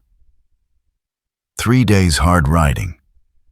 But Blackwood will try to stop us. He can't afford to let this evidence reach federal court. They had reached Doc Harrison's office, where the physician was already examining Thomas under better light. The boy's color was improving, and his breathing had steadied, but he remained unconscious. He'll live, Harrison announced after several minutes of careful examination. The skull isn't fractured, but he has a severe concussion. He needs absolute rest for at least a week, no excitement, no sudden movements. Doctor, Kim said desperately, we don't have a week. We don't even have a safe place to stay tonight. Harrison looked up from his patient, taking in the soot-stained faces and singed clothing that told their own story. You can use the back room here. It's not much, but it's secure and warm. But Mrs. Boon, that boy, cannot be moved for several days. Any jarring or excitement could cause permanent damage. Noel felt the weight of impossible choices settling on his shoulders. Thomas needed medical care and rest, but staying in Leadville made them sitting ducks for Blackwood's next attack. Taking the evidence to Denver was their only hope of stopping the railroad legally, but it meant leaving Kim and the children unprotected. I'll stay with them, he decided. Henry, you take the evidence to the federal magistrate. Get an injunction to stop the railroad's land seizure. That leaves you badly outnumbered if Blackwood decides to finish this tonight. I know, but we don't have any other choice. Henry studied his face for a long moment, then nodded slowly. There might be another way. I could send word to the reservation, ask for volunteers to help guard Mrs. Boon and her children. The Ute Council has a vested interest in stopping this railroad. They won't mind helping. How long would that take? If I leave now, I could be back with help by tomorrow evening. That gives us time to prepare for whatever Blackwood has planned. And if he attacks before then? Henry's smile was sharp as a blade. Then you'll have to do what you did in that burning building trust, in whatever miracle has been guiding you. The older man's words sent a chill down Noel's spine. Henry had clearly noticed something unusual about his rescue of the family. Something that couldn't be explained by luck or determination alone. The silver in his pocket pulsed gently, as if acknowledging the truth they were both dancing around. There's something else, Henry continued quietly, glancing around to make sure they weren't overheard. While you were in that building, I heard Blackwood talking to his men. They're not just trying to clear your sister-in-law's farm, they're planning to raze the entire valley. Every homestead, every farm, every building that stands in their way. That's dozens of families. Exactly. And most of them don't know what's coming. Blackwood's been buying them out quietly using legal pressure and intimidation. Your family's farm is just the last holdout. The scope of the railroad's plan began to dawn on Noel. This wasn't just about one widow's property rights. It was about the destruction of an entire community. The displacement of hundreds of people whose only crime was living in the path of corporate progress. We need to warn them, he said. We need to stop Blackwood permanently, Henry replied. And that evidence is our only legal weapon. I'll ride to Denver tonight, get that injunction, and be back within a week. Can you hold out that long?" Noel looked through the doorway at Kim, who was sitting beside Thomas's bed with Mary and Joseph clustered around her. The family looked so fragile in the lamplight, so vulnerable to the forces that wanted to destroy them. But there was strength there too in Kim's determined expression, in Mary's protective stance over her younger brothers, in the simple fact that they'd survived this long against impossible odds. "We'll hold out," he said simply. Henry clasped his shoulder with a weathered hand. "Your brother would be proud of you, Noel Boon. You're finally fighting for something worth dying for." After Henry left for Denver, the long night began. Doc Harrison had barricaded his office as best he could, but they all knew the flimsy wooden walls wouldn't stop determined men with guns. Noel positioned himself by the front window, his rifle loaded and ready, while Kim kept watch over her children in the back room. The hours crawled by with agonizing slowness. Every sound from the street outside, every footstep, every horse's whinny, every creaking board might signal the beginning of Blackwood's final assault. But as the night wore on and dawn approached without attack, Noel began to wonder if they'd gained a temporary reprieve. That hope died when the sun came up and revealed what Blackwood had been doing while they waited. "Sweet Jesus," Doc Harrison whispered, looking out the front window. "Look at that." Noel joined him at the window and felt his blood turn to ice. During the night, Blackwood's men had positioned themselves in buildings throughout the town center, turning Leadville's main street into a killing field. He could see rifle barrels glinting from second-story windows, men stationed on rooftops, and armed guards controlling every avenue of escape. "It's a siege," Noel said quietly. "More than that," Harrison replied. "It's a trap. He's not just trying to force you out, he's making sure you can't leave alive." From the back room came Kim's voice, tight with fear. "Thomas is awake." Noel hurried to the boy's bedside, where Thomas was trying to sit up despite his mother's gentle restraint. His eyes were clear but confused, like someone waking from a disturbing dream. "Where are we?" the boy asked weakly. "Doc Harrison's office," Kim said soothingly. "You hit your head in the fire, but you're going to be fine." Thomas's gaze found Noel standing in the doorway, and something flickered in his expression. Recognition, perhaps, or curiosity about this stranger who'd appeared in their lives during the worst crisis they'd ever faced. "You're the man who carried me out of the fire," Thomas said. It wasn't a question. "Yes. I remember flying like I was floating on air." Kim's sharp intake of breath told Noel that she'd heard the same thing, that Thomas's fevered memories matched her own impossible observations. The boy had been unconscious during the rescue, but somehow he'd sensed the supernatural nature of their escape. "You were hurt," Noel said carefully. "Sometimes head injuries cause strange dreams." It wasn't a dream. Thomas struggled to sit up, his young face earnest with the certainty that only children possessed. "I felt it, like there was something warm and bright keeping me safe, even when everything else was burning." The silver in Noel's pocket pulsed once gently, as if acknowledging the truth of the boy's words. Kim's eyes met his across the bed, and he saw his own questions reflected there. What was the silver? Where had it come from, and why had it chosen him to be its bearer? Before anyone could pursue those questions further, the sound of boots on the wooden sidewalk outside announced visitors. Noel moved to the window and saw Cornelius Blackwood approaching with a full escort, 6 men with rifles. All of them moving with the coordinated precision of a military unit. "He's coming," Noel warned quietly. Doc Harrison opened the door before Blackwood could knock, his medical bag in hand and his manner professionally neutral. "Mr. Blackwood, I hope you're not here on medical business." "Not at all, Doctor. I'm simply here to conclude some outstanding negotiations with Mrs. Boon. Blackwood's smile was arctic. I trust her injured son is recovering. He'll live, which is more than I can say for anyone who threatens my patients. Threats, my dear doctor, I'm simply a businessman trying to resolve a property dispute. Though I must say, recent events have made me impatient for a resolution. Blackwood pushed past Harrison into the office, his men following like a pack of well-dressed wolves. In the confined space, their presence felt overwhelmingly threatening, as if violence was a living thing, coiled and ready to spring. "Mrs. Boon," Blackwood said pleasantly, "I trust you've had time to reconsider my offer." Kim emerged from the back room, leaving her children under Mary's protection. Her face was pale but determined, her spine straight, with the kind of courage that couldn't be broken by threats or intimidation.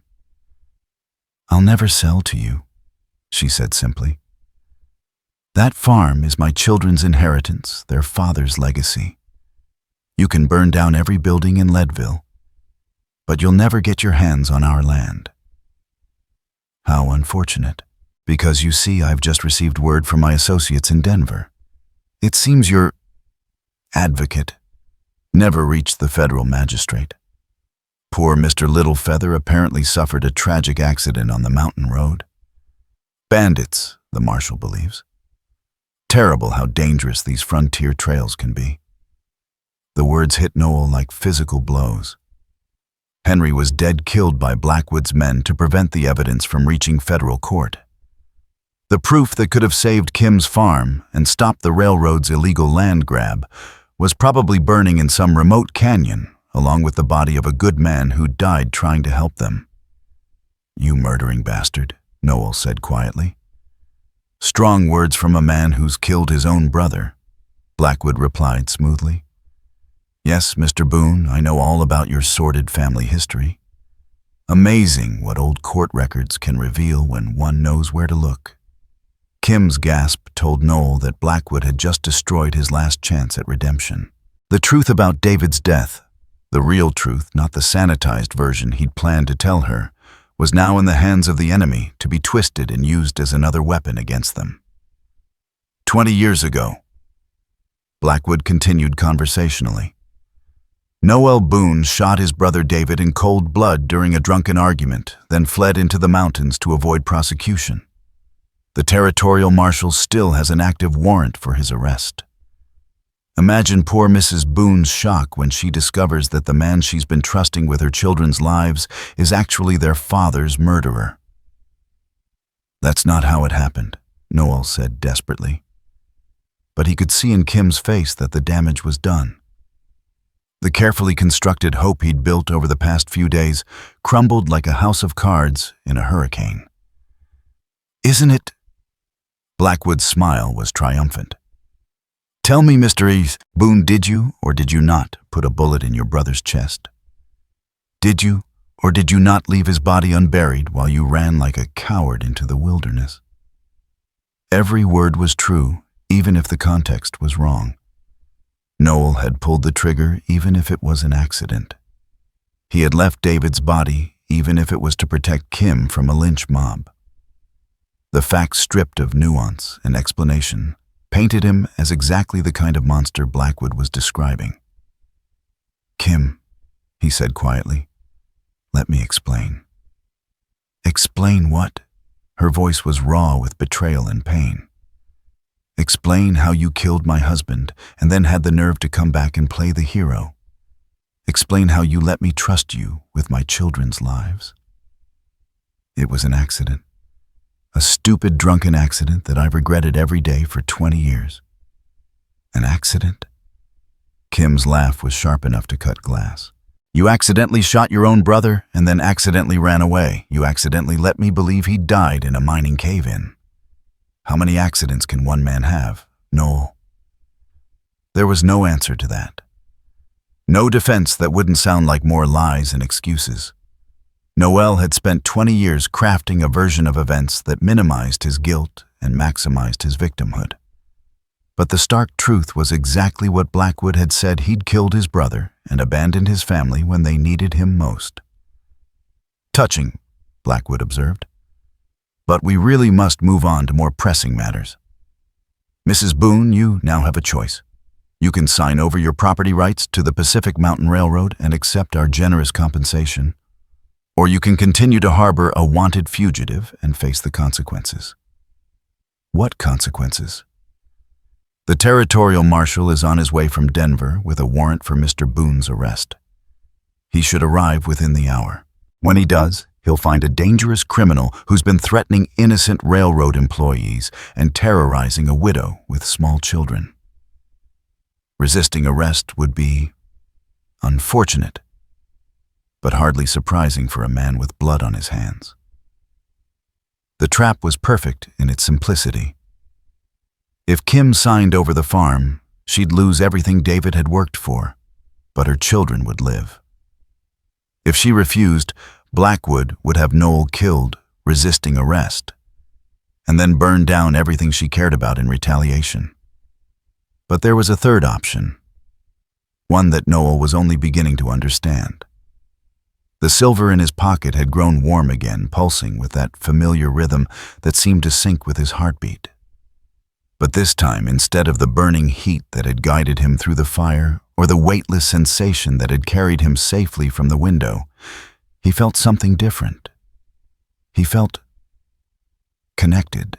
Connected to the mountains that surrounded Leadville, to the deep veins of ore that ran through the earth, to the very bedrock of Colorado Territory itself. And in that connection, he sensed others. Dozens of them, maybe hundreds, moving through the valleys and canyons that surrounded the town. The Ute Nation riding in force toward Leadville, with weapons in their hands and vengeance in their hearts. Henry Littlefeather had gotten through after all. "There's something you should know, Blackwood," Noel said quietly, moving to the window and looking out at the armed men positioned throughout the town. "Henry didn't go to Denver alone." "What are you talking about?" "He sent runners to the reservation before he left. The Ute Council has been watching your railroad's operations, and they don't appreciate your plans to violate treaty lands. Right about now, I'd say there are 200 or 300 armed warriors surrounding this town, and they're not here to negotiate." It was a bluff, but the silver's warmth gave him confidence that it was a bluff with teeth. Something was coming. He could feel it in his bones, in the way the morning air seemed to hum with potential energy. Blackwood's smile faltered slightly. "You're lying." "Am I? Look around, Blackwood. Notice anything different about this morning? Where are the miners heading to their claims? Where are the merchants opening their shops? This town is too quiet, like every person with sense has found somewhere else to be." The railroad man moved to the window, scanning the streets with growing unease.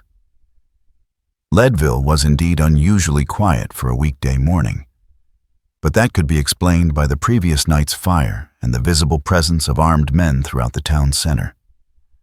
"Even if that were true," Blackwood said carefully, "the Ute have no legal authority in territorial matters.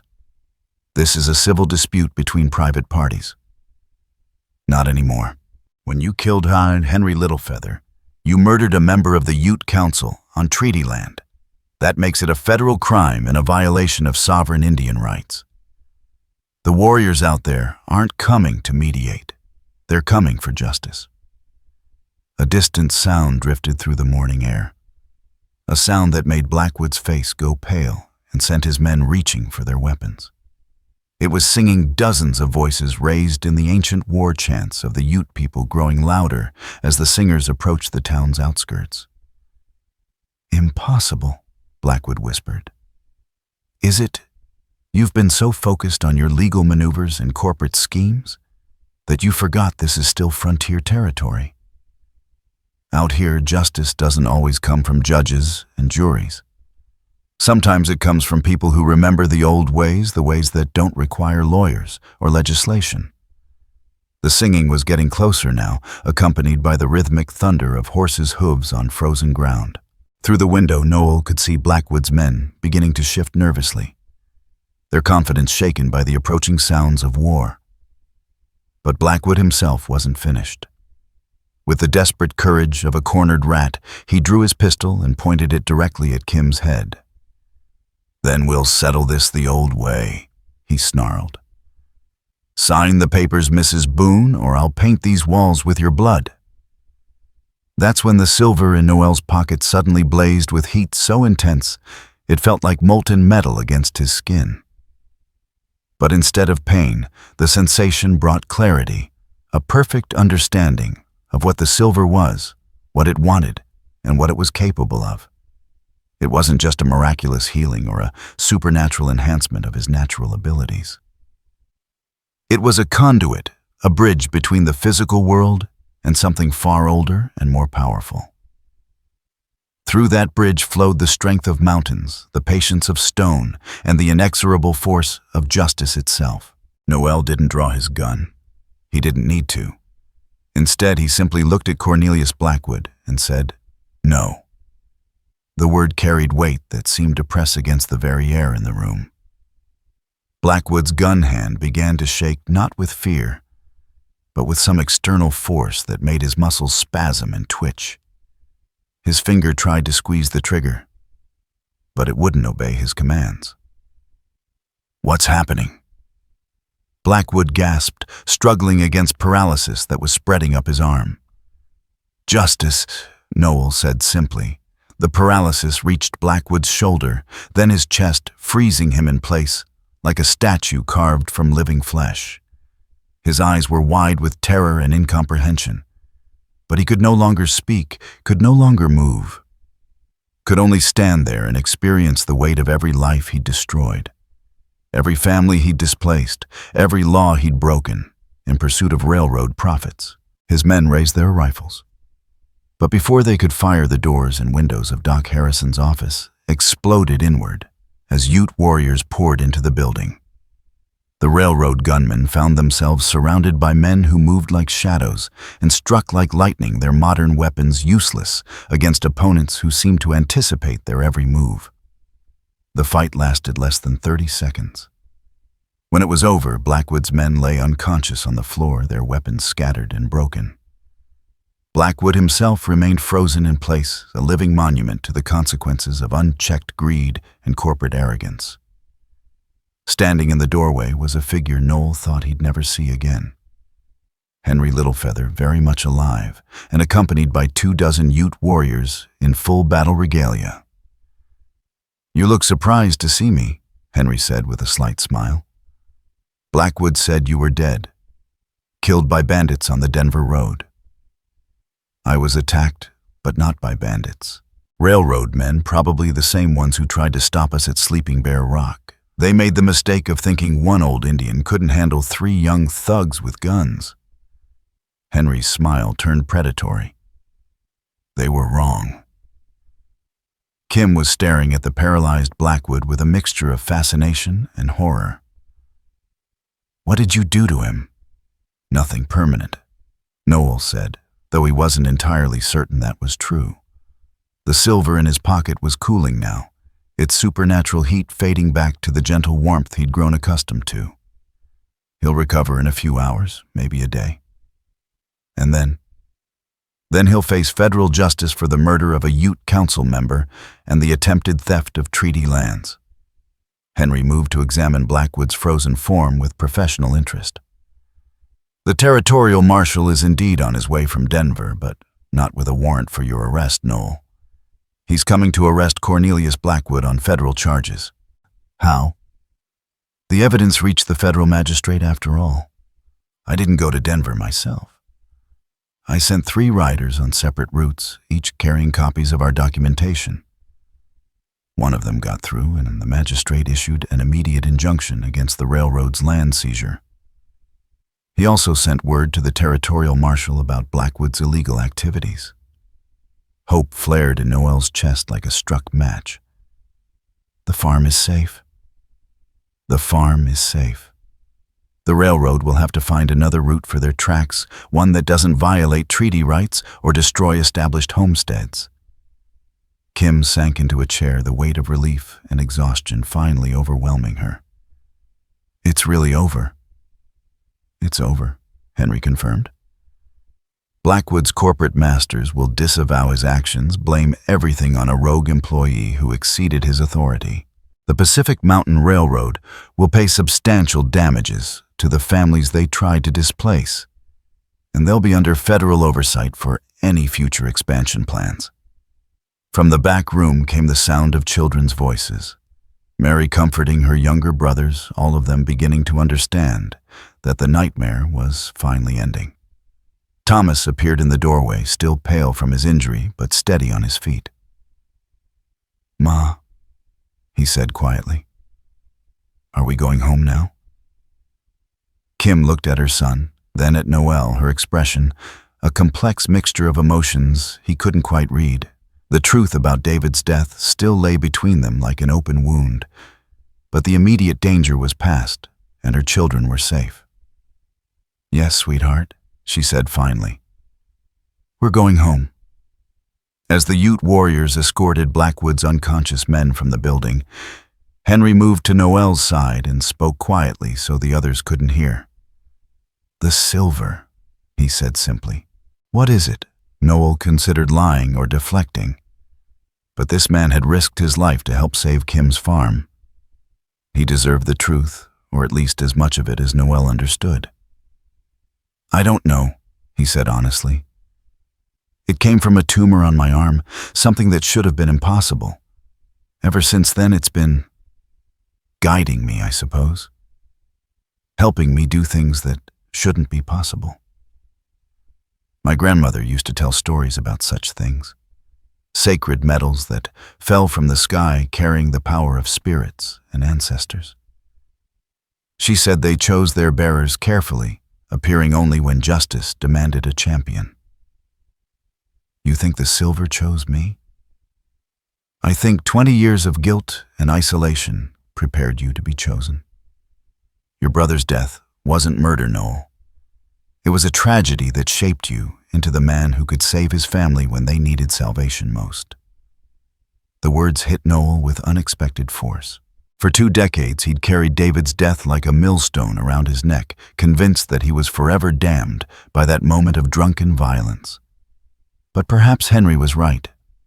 Perhaps everything that had happened, the accident, the guilt, the exile, even the mysterious appearance of the silver, had been leading to this moment when he could finally fulfill the promise he'd made to his dying brother. To take care of Kim and the children. To protect what David had built. To be the man his brother had always believed he could become. The silver pulsed once more in his pocket gently, like a heartbeat, synchronizing with his own.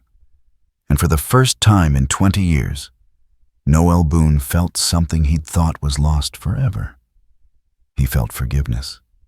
Not from Kim, not from his dead brother, but from himself. The long journey toward redemption was finally beginning. The territorial marshal arrived 3 hours later, just as Henry had predicted. But instead of arresting Noel, he placed Cornelius Blackwood in federal custody.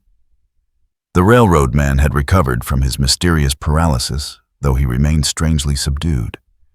His earlier arrogance replaced by a haunted expression that suggested he'd experienced something during those frozen moments that had fundamentally changed his understanding of the world. "You'll be facing charges in federal court," Marshal Williams informed Blackwood as his deputies secured the shackles. "Murder of a tribal council member, conspiracy to defraud the federal government, attempted theft of treaty lands, and about a dozen other violations that'll keep you behind bars for the rest of your natural life." Blackwood said nothing, his eyes distant and unfocused.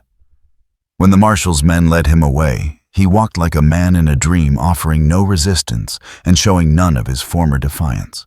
Whatever the silver had done to him during those moments of paralysis had apparently left permanent marks on his soul. As the last of the railroad men disappeared into custody, Doc Harrison emerged from the back room where he'd been tending to Thomas. "The boy's recovering well," he announced. "No permanent damage, though. He'll need rest for another few days." "Thank you, Doctor," Kim said quietly, "for everything." "Don't thank me. Thank your brother-in-law there. If he hadn't gotten you out of that burning building..." Harrison shook his head. I've been practicing medicine for 20 years, and I've never seen anything like what he did. Jumping from a second-story window with an unconscious child and landing soft as a feather. That's not humanly possible. Kim's eyes found Noel's across the room, and he saw the same questions there that had been haunting him since the tumor first burst on the mountain trail. What was the silver? Where had it come from? And what did its presence in their lives mean for the future? We should head home, she said finally. The children need familiar surroundings, and I need to see what's left of our belongings after the fire. The ride back to the farm took most of the afternoon, with Thomas riding double behind Mary and Joseph chattering excitedly about the adventures of the past few days. The boy seemed to have no clear memory of the supernatural aspects of his rescue, which was probably for the best. Some experiences were too large for young minds to hold without breaking. Noel rode slightly apart from the family, giving them space to process everything that had happened while wrestling with his own turbulent emotions.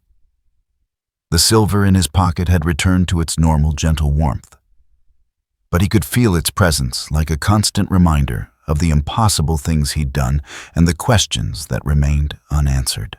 The Boon farm sat in a natural valley about 10 miles northeast of Leadville, surrounded by snow-covered fields that would green with wheat and corn come spring.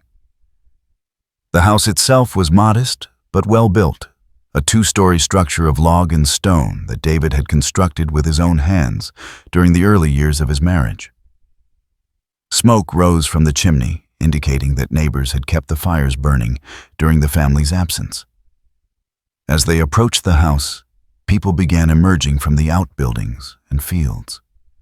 Neighbors and friends who'd been watching over the property, feeding the livestock and preparing for the family's return. Noel recognized some of them from his youth, before the terrible night that had driven him into the mountains, though 20 years had aged them all beyond easy recognition. "Kim," called out a gray-haired woman who came hurrying from the barn. "Thank God you're safe. When we heard about the fire in town..." "We're fine, Sarah," Kim replied, dismounting and accepting the woman's embrace. "Shaken up, but fine." "And who's this?"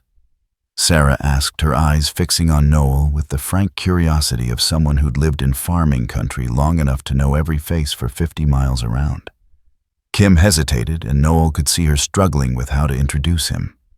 The truth about his identity was bound to come out eventually. Leadville was too small for secrets, but the wounds were still too fresh for casual revelation. "This is Noel," she said finally. "He helped us during the trouble with the railroad." Sarah's weathered face broke into a welcoming smile. "Well, any friend of Kim's is welcome here. You folks must be hungry. I've got stew keeping warm in the kitchen." As the neighbors gathered around to hear the story of their confrontation with Blackwood, Noel found himself standing apart again, watching the easy camaraderie of people who'd known each other for years and supported each other through every crisis and celebration. This was what David had died for. Not just the land itself, but the community it supported, the connections that turned scattered homesteads into something approaching civilization. It was Mary who noticed his isolation and came to stand beside him, her teenage eyes wise beyond their years. "You look sad," she observed. "Not sad," Noel said carefully. "Just thinking about my father." The question caught him off guard. He'd assumed the children knew nothing about his relationship to David, but Mary's expression suggested otherwise. "What do you know about your father?" he asked. "I know he had a brother who went away before I was born. Mama never talks about him. But sometimes when she thinks we're not looking, she gets this expression on her face like she's remembering something painful." Noel was quiet for a moment, watching Kim as she spoke with the neighbors. Even now, surrounded by friends and safety, there was a tension in her posture that spoke of old hurts never fully healed. "Your father was a good man," he said finally. "The best man I ever knew. Were you friends?" "We were brothers." Mary's sharp intake of breath told him she had made the connection. Your Uncle Noel, the one who died in the war. I didn't die in the war, Mary. I just went away. Why? The simple question carried the weight of 20 years' worth of explanation, excuse, and self-recrimination. How did he tell a 16-year-old girl that her father had died because of his older brother's drunken stupidity? How did he explain the cowardice that had kept him away from her childhood? The guilt that had robbed her of the uncle she should have known. Because I did something terrible, he said simply. Something that hurt your mother and broke apart our family. I thought staying away was the right thing to do. But you came back. Yes. Why now? Noel touched the silver in his pocket, feeling its gentle warmth through the fabric of his coat. Because sometimes a man gets a second chance to do the right thing.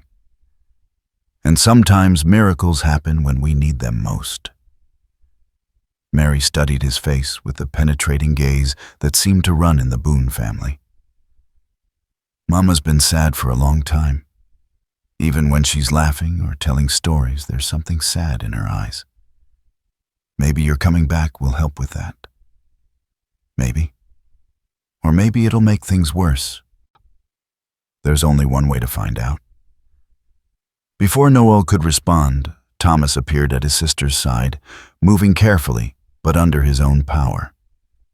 The boy's head wound was healing well, but Doc Harrison's warnings about rest and avoiding excitement still applied. Ma says you're our uncle, Thomas said without preamble. The one who's been living in the mountains. That's right. Were you really a hermit, like in the fairy tales? Despite everything, Noel found himself smiling. I suppose I was. Though there weren't any princesses or talking animals where I lived, just mountains and trees and a lot of loneliness. Why did you decide to stop being a hermit? Out of the mouths of babes. Thomas's question cut straight to the heart of everything Noel had been struggling with since the tumor first burst and the silver fell into his palm. Why had he come down from the mountain? What had driven him to seek human contact after 20 years of deliberate isolation? I found something, he said carefully. Something that made me think it was time to stop hiding. What kind of something? Before Noel could answer, Kim appeared beside them, her expression unreadable. Children, go help Mrs. Patterson with the supper preparations. I need to speak with your uncle privately. Mary and Thomas exchanged glances, but obeyed without argument, leaving Noel and Kim alone. Alone beside the split-rail fence that surrounded the house.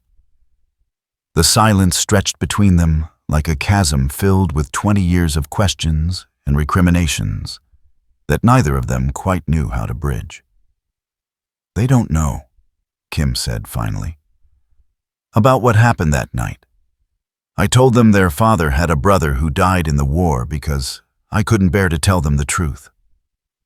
What is the truth, Kim? That's what I'm trying to figure out. She turned to face him fully, her green eyes searching his face for answers he wasn't sure he possessed. Blackwood said you murdered David in cold blood. You said it was an accident. Which version am I supposed to believe? Noel had known this moment would come, had dreaded it since the first moment he'd seen her outside the land office in Leadville.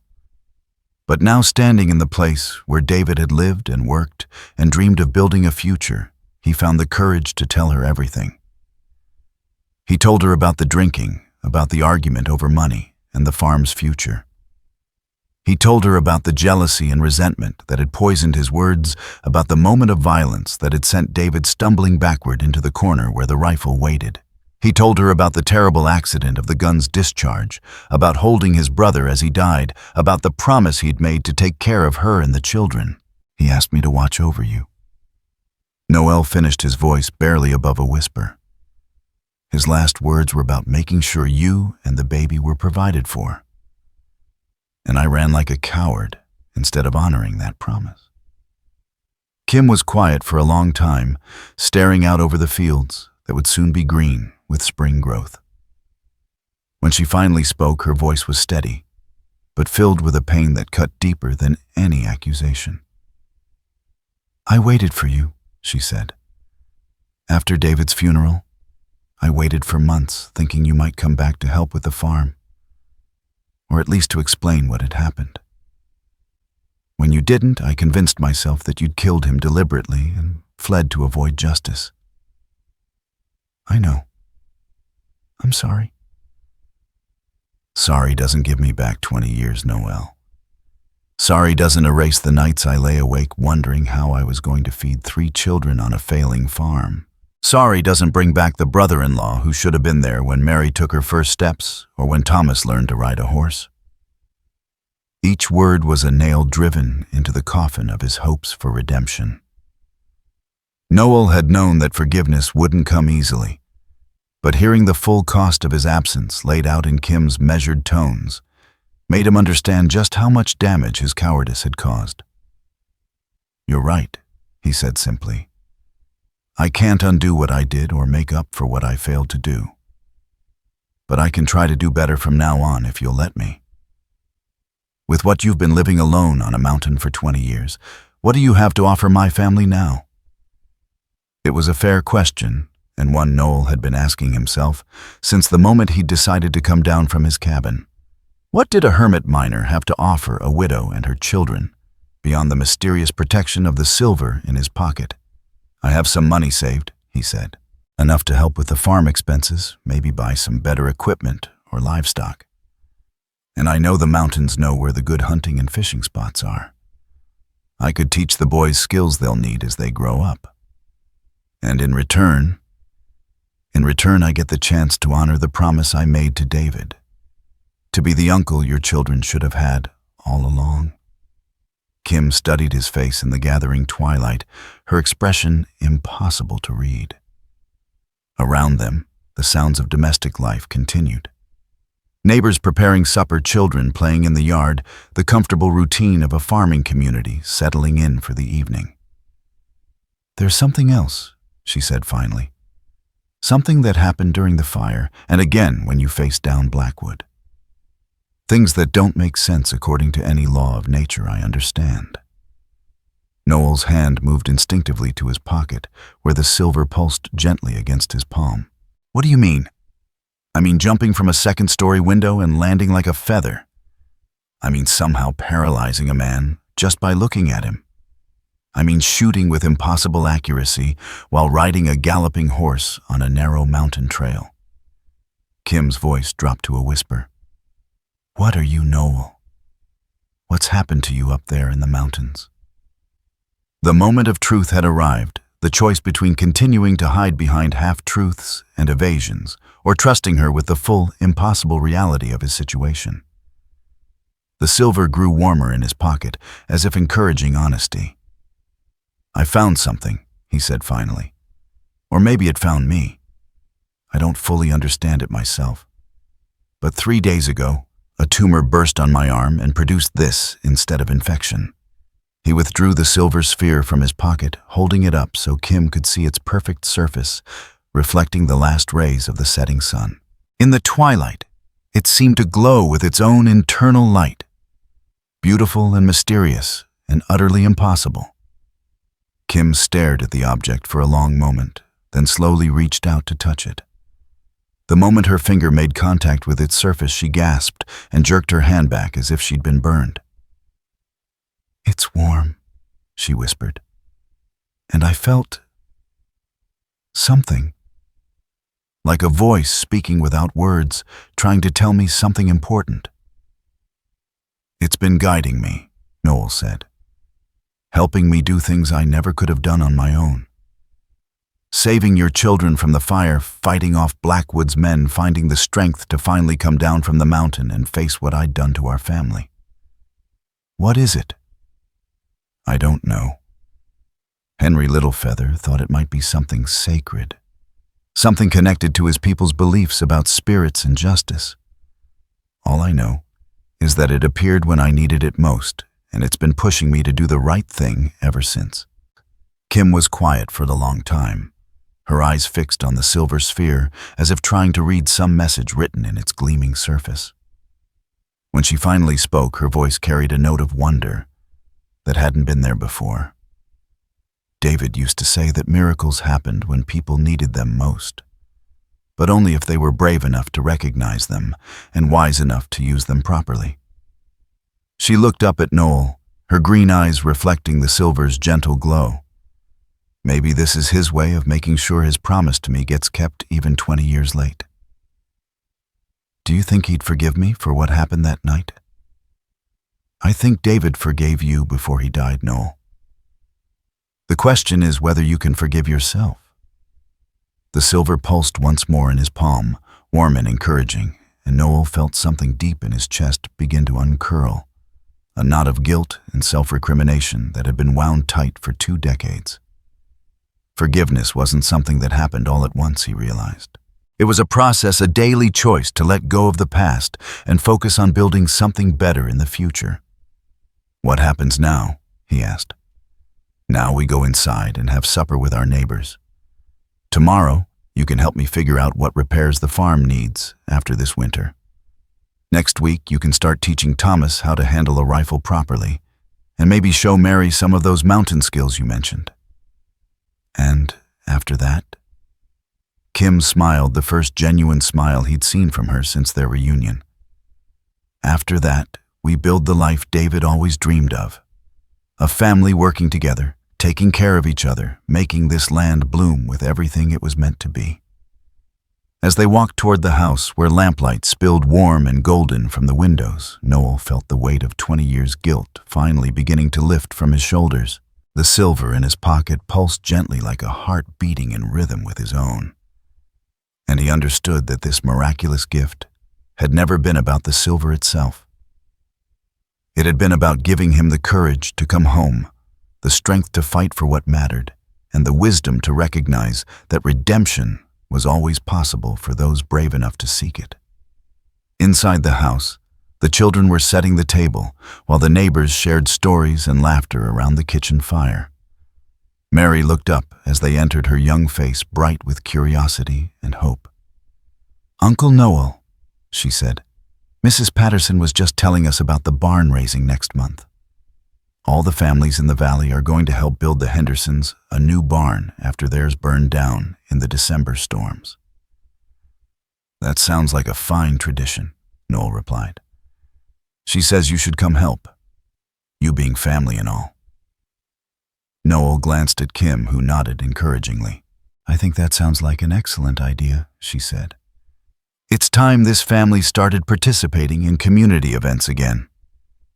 As they sat down to supper, Thomas claimed the chair beside Noel, his young face animated with excitement. "Will you really teach me to shoot, Uncle Noel? Ma says I'm old enough to learn proper gun safety." "If your mother approves, I'd be honored to teach you. But first, you need to finish healing from that knock on the head. No excitement for at least another week, doctor's orders." "I'm fine," Thomas protested, though his careful movements suggested otherwise. "Being fine and being healed are 2 different things," Noel said gently. "Good mountain men learn patience before they learn anything else. The wilderness doesn't forgive careless mistakes." Joseph, the youngest, leaned forward eagerly. "Will you tell us stories about living in the mountains, about the animals and the weather and the gold you found?" "I found silver, not gold," Noel corrected. "And yes, I suppose I could tell you some stories. Though I should warn you, most of them involve a lot of cold hunger and loneliness. Hermit life isn't as romantic as the fairy tales make it sound." "But you survived," Mary observed, "for 20 years all by yourself. That takes real strength." "It takes stubbornness," Noel replied. "Strength is what it took to come back down and face the consequences of my mistakes." As the evening wore on and the neighbors gradually departed for their own homes, the Boon family found themselves alone together for the first time since the crisis began. The children helped clear the dishes and bank the fires. then gathered around the kitchen table where Kim spread out the account books that tracked the farm's finances. "We lost some money during the railroad troubles," she explained to Noel. "Had to neglect the winter preparations while we were fighting for our legal rights. But with spring coming and the land secure, we should be able to recover quickly." Noel studied the careful columns of figures, noting the small margins and careful economies that had kept the farm running despite every obstacle. "You've done an incredible job, Kim. David would be proud of how you've kept his dream alive." "It wasn't just his dream. It was ours together. This farm represents everything we believed in: hard work, family building, something lasting for our children. And now we make it even better. The railroad threat is gone, the children are safe, and we have an extra pair of hands to help with the work." She smiled at him across the table. "Welcome home, Noel." The words hit him with unexpected force, carrying a weight of acceptance and forgiveness that he'd never dared hope for. Home. After 20 years of exile, 20 years of self-imposed punishment, he was finally home. Later that night, as the family settled in for sleep, Noel found himself standing alone on the front porch, looking out over the snow-covered fields that would soon green with spring growth. The silver in his pocket pulsed gently, its warmth a constant reminder of the impossible journey that had brought him to this moment.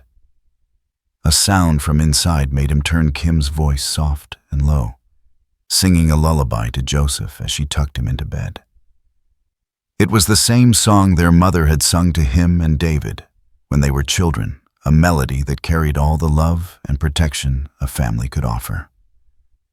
Through the window, he could see Mary helping Thomas prepare for bed, the two older children working together, with the easy cooperation of siblings who'd learned to depend on each other. This was what David had died for, what Kim had fought to preserve, what the silver had given Noel the power to protect. Tomorrow would bring new challenges, the daily work of farming, the careful process of rebuilding relationships that had been broken for too long, the ongoing mystery of the silver and what it might demand of him in the future. But tonight, for the first time in 20 years, Noel Boon was exactly where he belonged. The silver pulsed once more against his heart, warm and peaceful, and he understood that its work was not finished. There would be other families to protect other injustices, to fight other opportunities, to choose courage over cowardice. The miraculous gift that had burst from his diseased flesh was not just about his personal redemption. It was about becoming the kind of man who stood between the innocent and those who would harm them. But that was tomorrow's burden. Tonight, he was simply Uncle Noel, come home at last to the family that had never stopped hoping for his return, guided by silver light and powered by love that even 20 years of separation couldn't diminish. Inside the house, the lullaby ended and the lamps were extinguished one by one. Soon the only lights visible were the stars scattered across the Colorado sky like silver dust, cold and distant, but somehow comforting in their eternal presence. Noel pulled his coat tighter against the mountain chill and went inside to begin the long, wonderful work of becoming part of a family again. The silver scar on his arm, for there was a scar now thin and pale where the tumor had been, would always remind him of the miracle that had changed his life. But more importantly, it would remind him that redemption was always possible for those brave enough to face their failures and strong enough to build something better from the wreckage of their mistakes. In the darkness of the Colorado night, surrounded by the love he'd thought he'd lost forever, Noel Boon finally found peace.